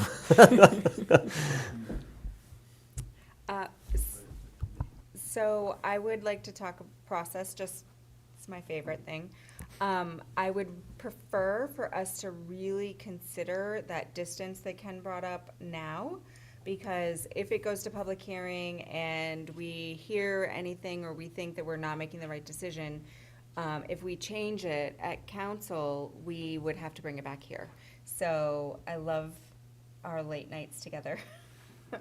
But I would love to work on new stuff. So if this is something that we really want to discuss, I want everybody to have their opinion about it, if we think that needs to be adjusted now, so that we're not revisiting this topic again, assuming it moves forward.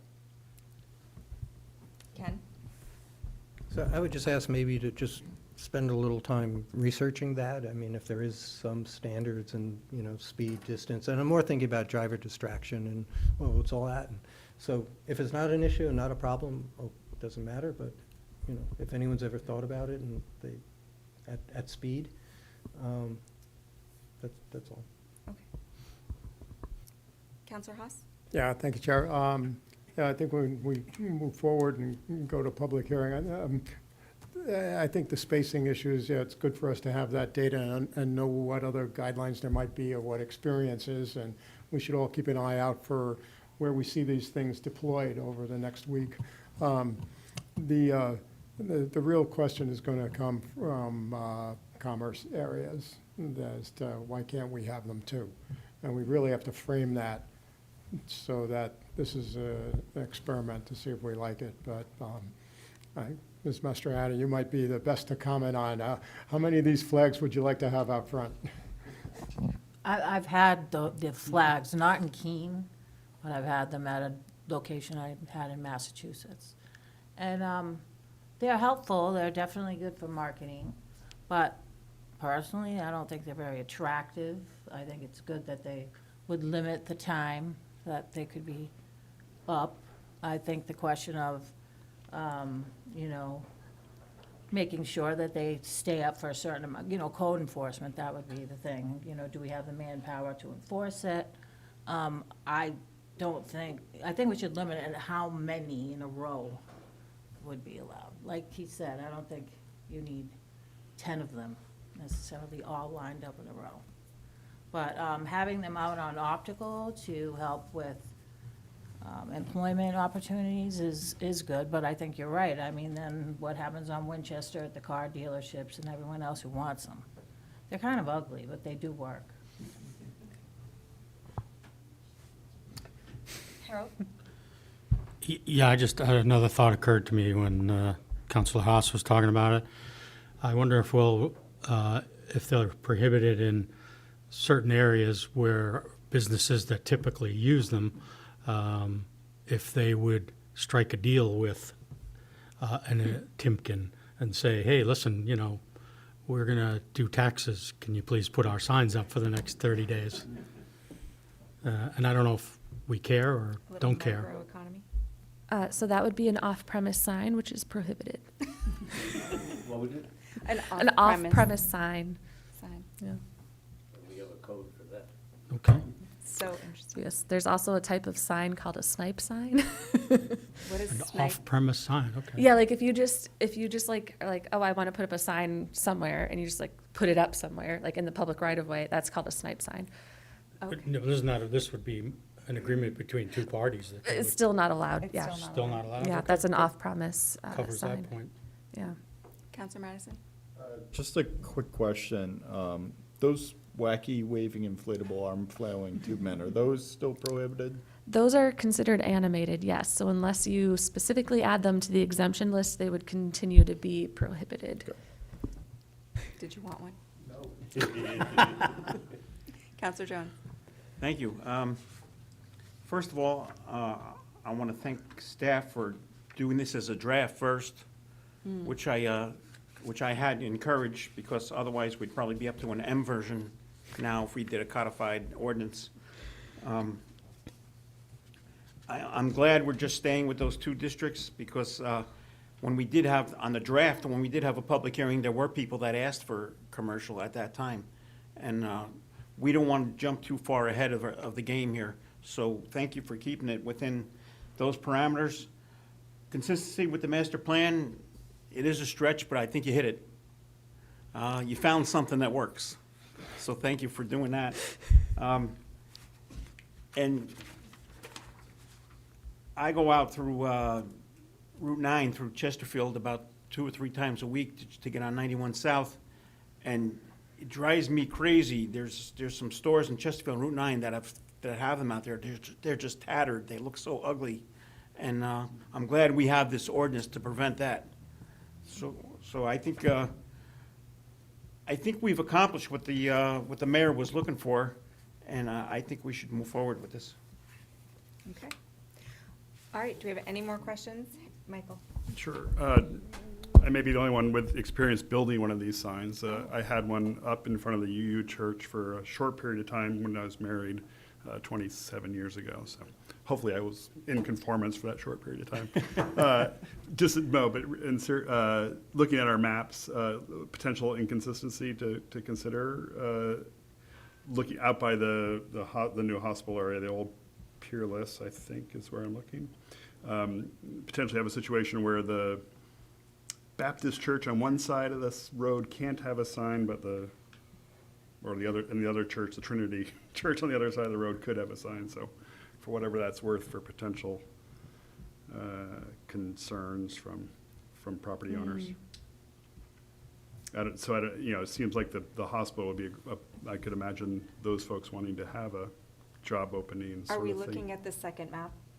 Yeah, on page And- 26. These are the Can you on-ramps? zoom into that Yeah. section? The low density, I think that's where I think that's the Baptist church right next to the Cedar Crest, and across the street is the Trinity So I'm School. wondering which one is the Trinity School? Straight across the street. Straight across Right right in the here. corner there, yeah. Can you help us out on that? I'm sorry. Can, No, just it.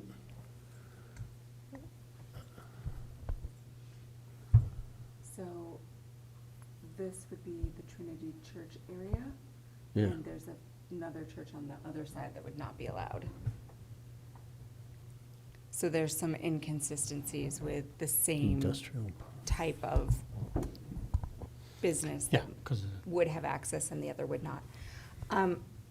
I don't know that, I think that the other church must be in low density or high density.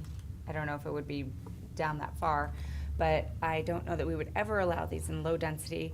However, I do see, if this were successful, us expanding it to other zones, if we didn't feel like it was a burden on code enforcement and we didn't feel like they were creating terrible obstructions for folks.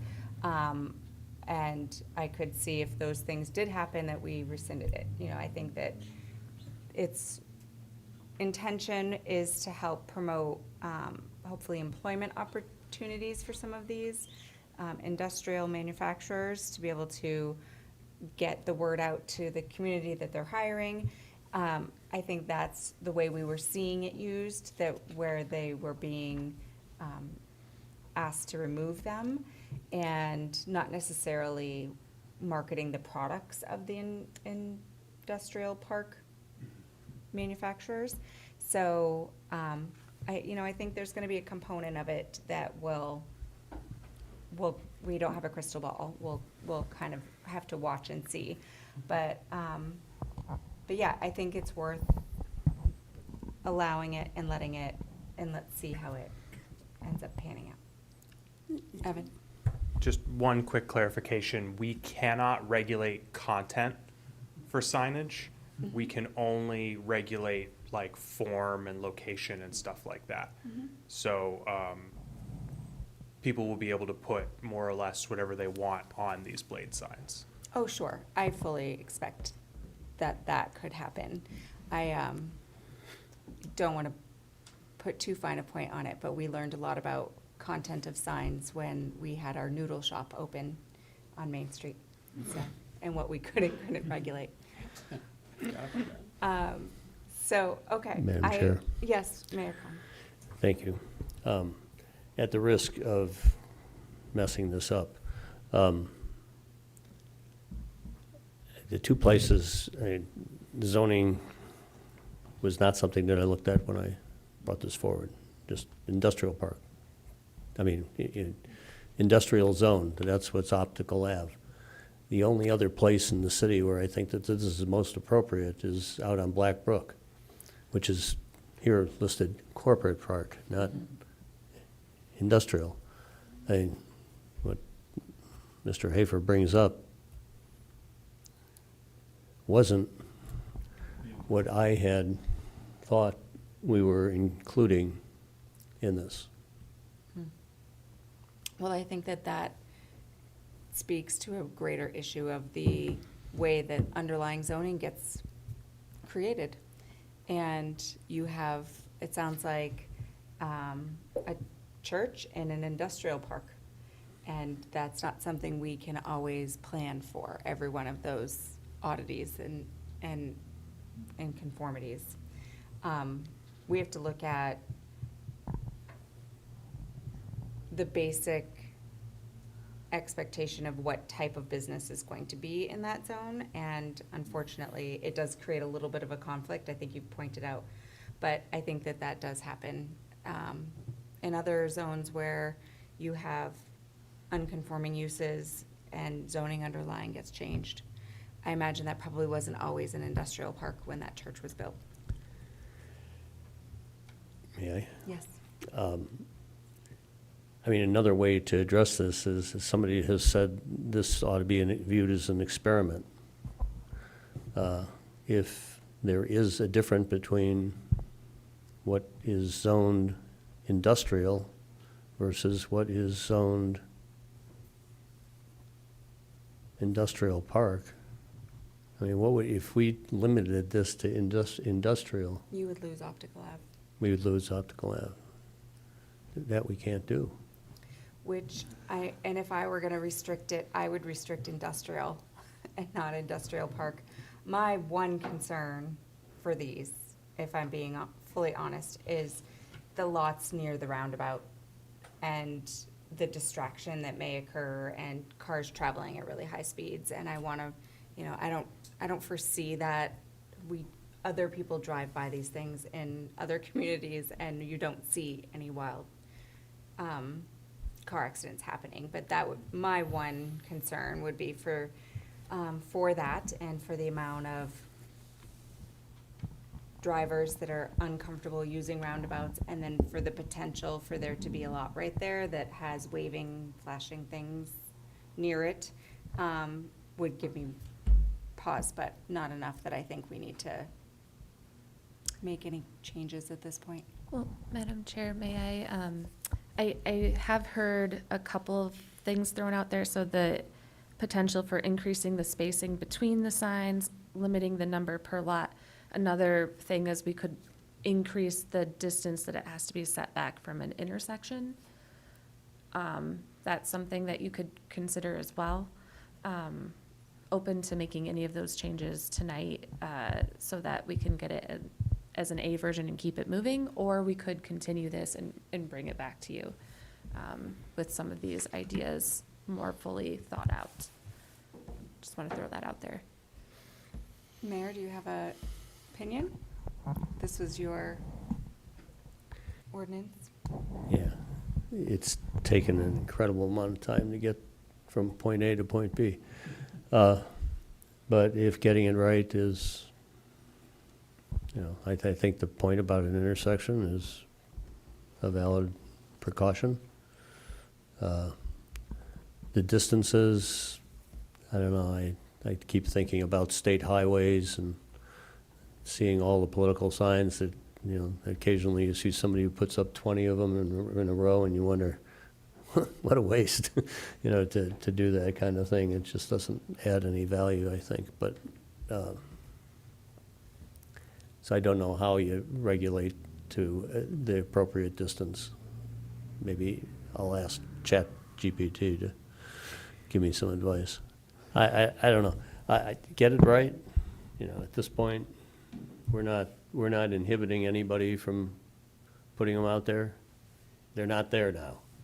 So any progress that we can start and make and show and get something that's the right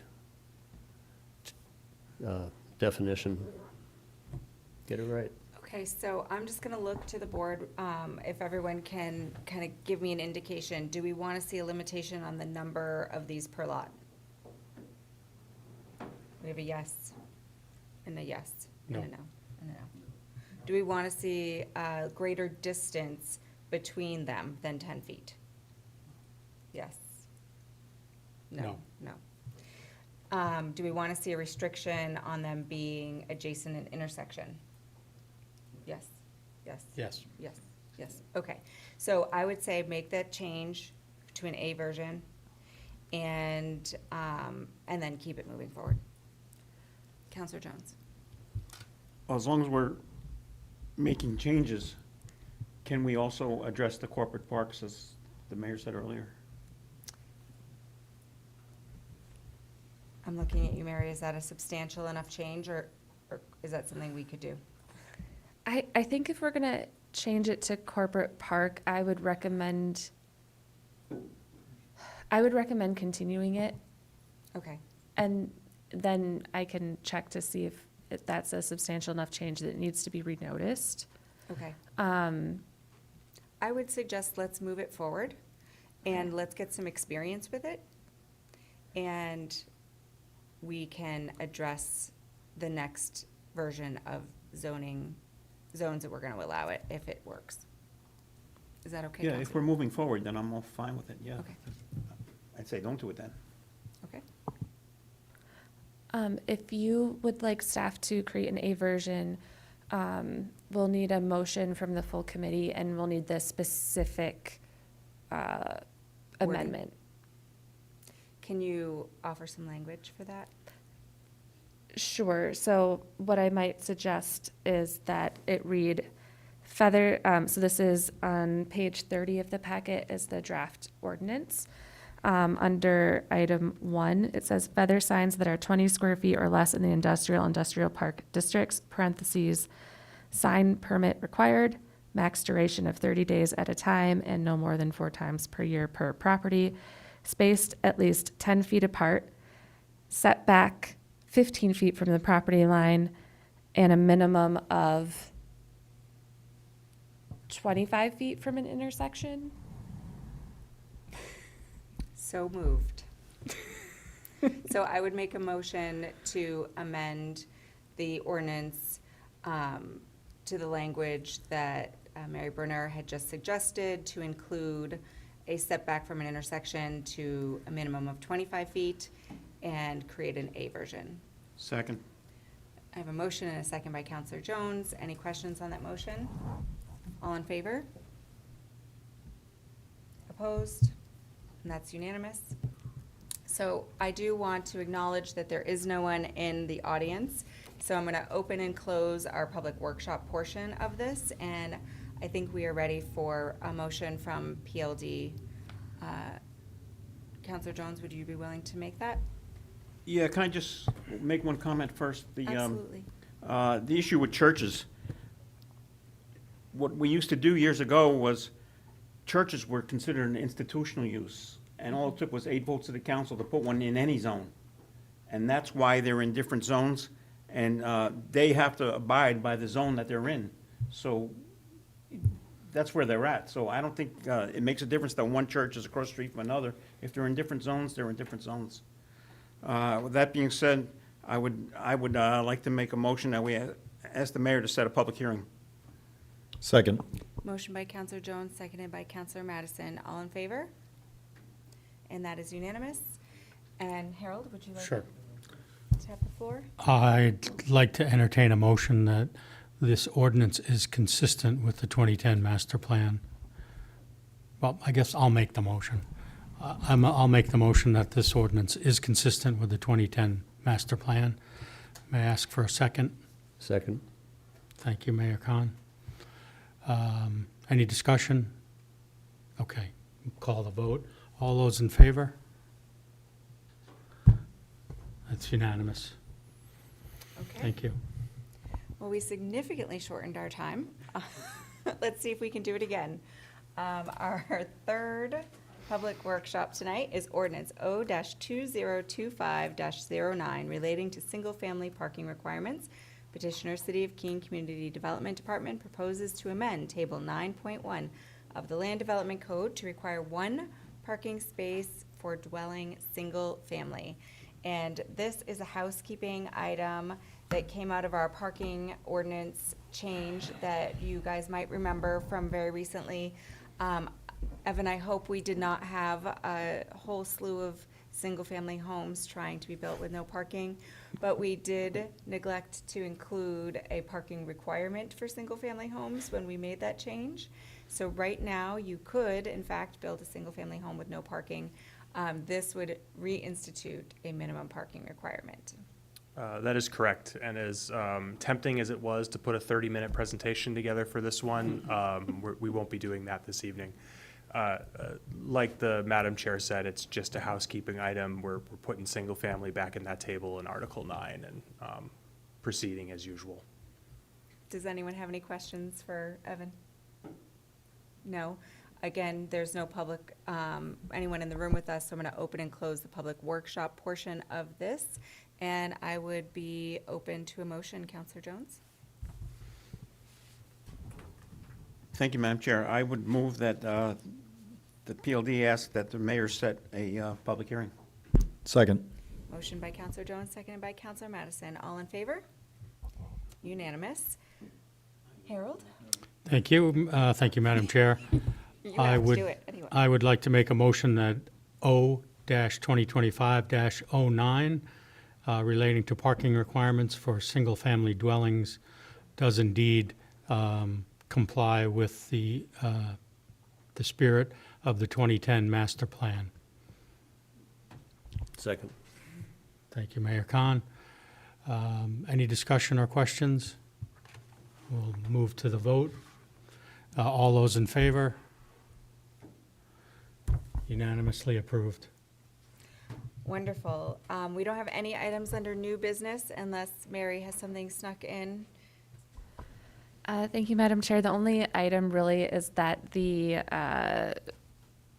for the more time items, we've got 3 items on there, private roads, the neighborhood activity core areas or neighborhood nodes, whatever you want to call them, and then short-term rental properties. We've been keeping those on the more time list. And I guess this is more, it could be a future discussion, but do you want to keep short-term rentals on that list is really my question. Or is that something that the board still wants us to come back to in the future, I guess? I think we do need to come back to it. It is a potential problematic for some neighborhoods. I do recall that we were applying for some grant money associated with a consultant that could work on this. Is that still happening? So we applied for both the short-term rentals and 79E. Our grant for 79E was approved. The grant for short-term rentals was not approved. I don't think the connection to housing, creating new housing supply was strong enough for that grant to be successful with that particular opportunity. Okay. I do think we should keep it in our long-term vision for a potential ordinance. There is some interest at council to see a discussion at least happen, if not codifying some rules around it. So we're not expecting anything quickly, but we will just keep it there as a reminder. All right, thank you. Our next meeting is May 12th, 2025, and hopefully we will have some great ordinances to get to review then. And as of now, it's 8:50 and this meeting is adjourned.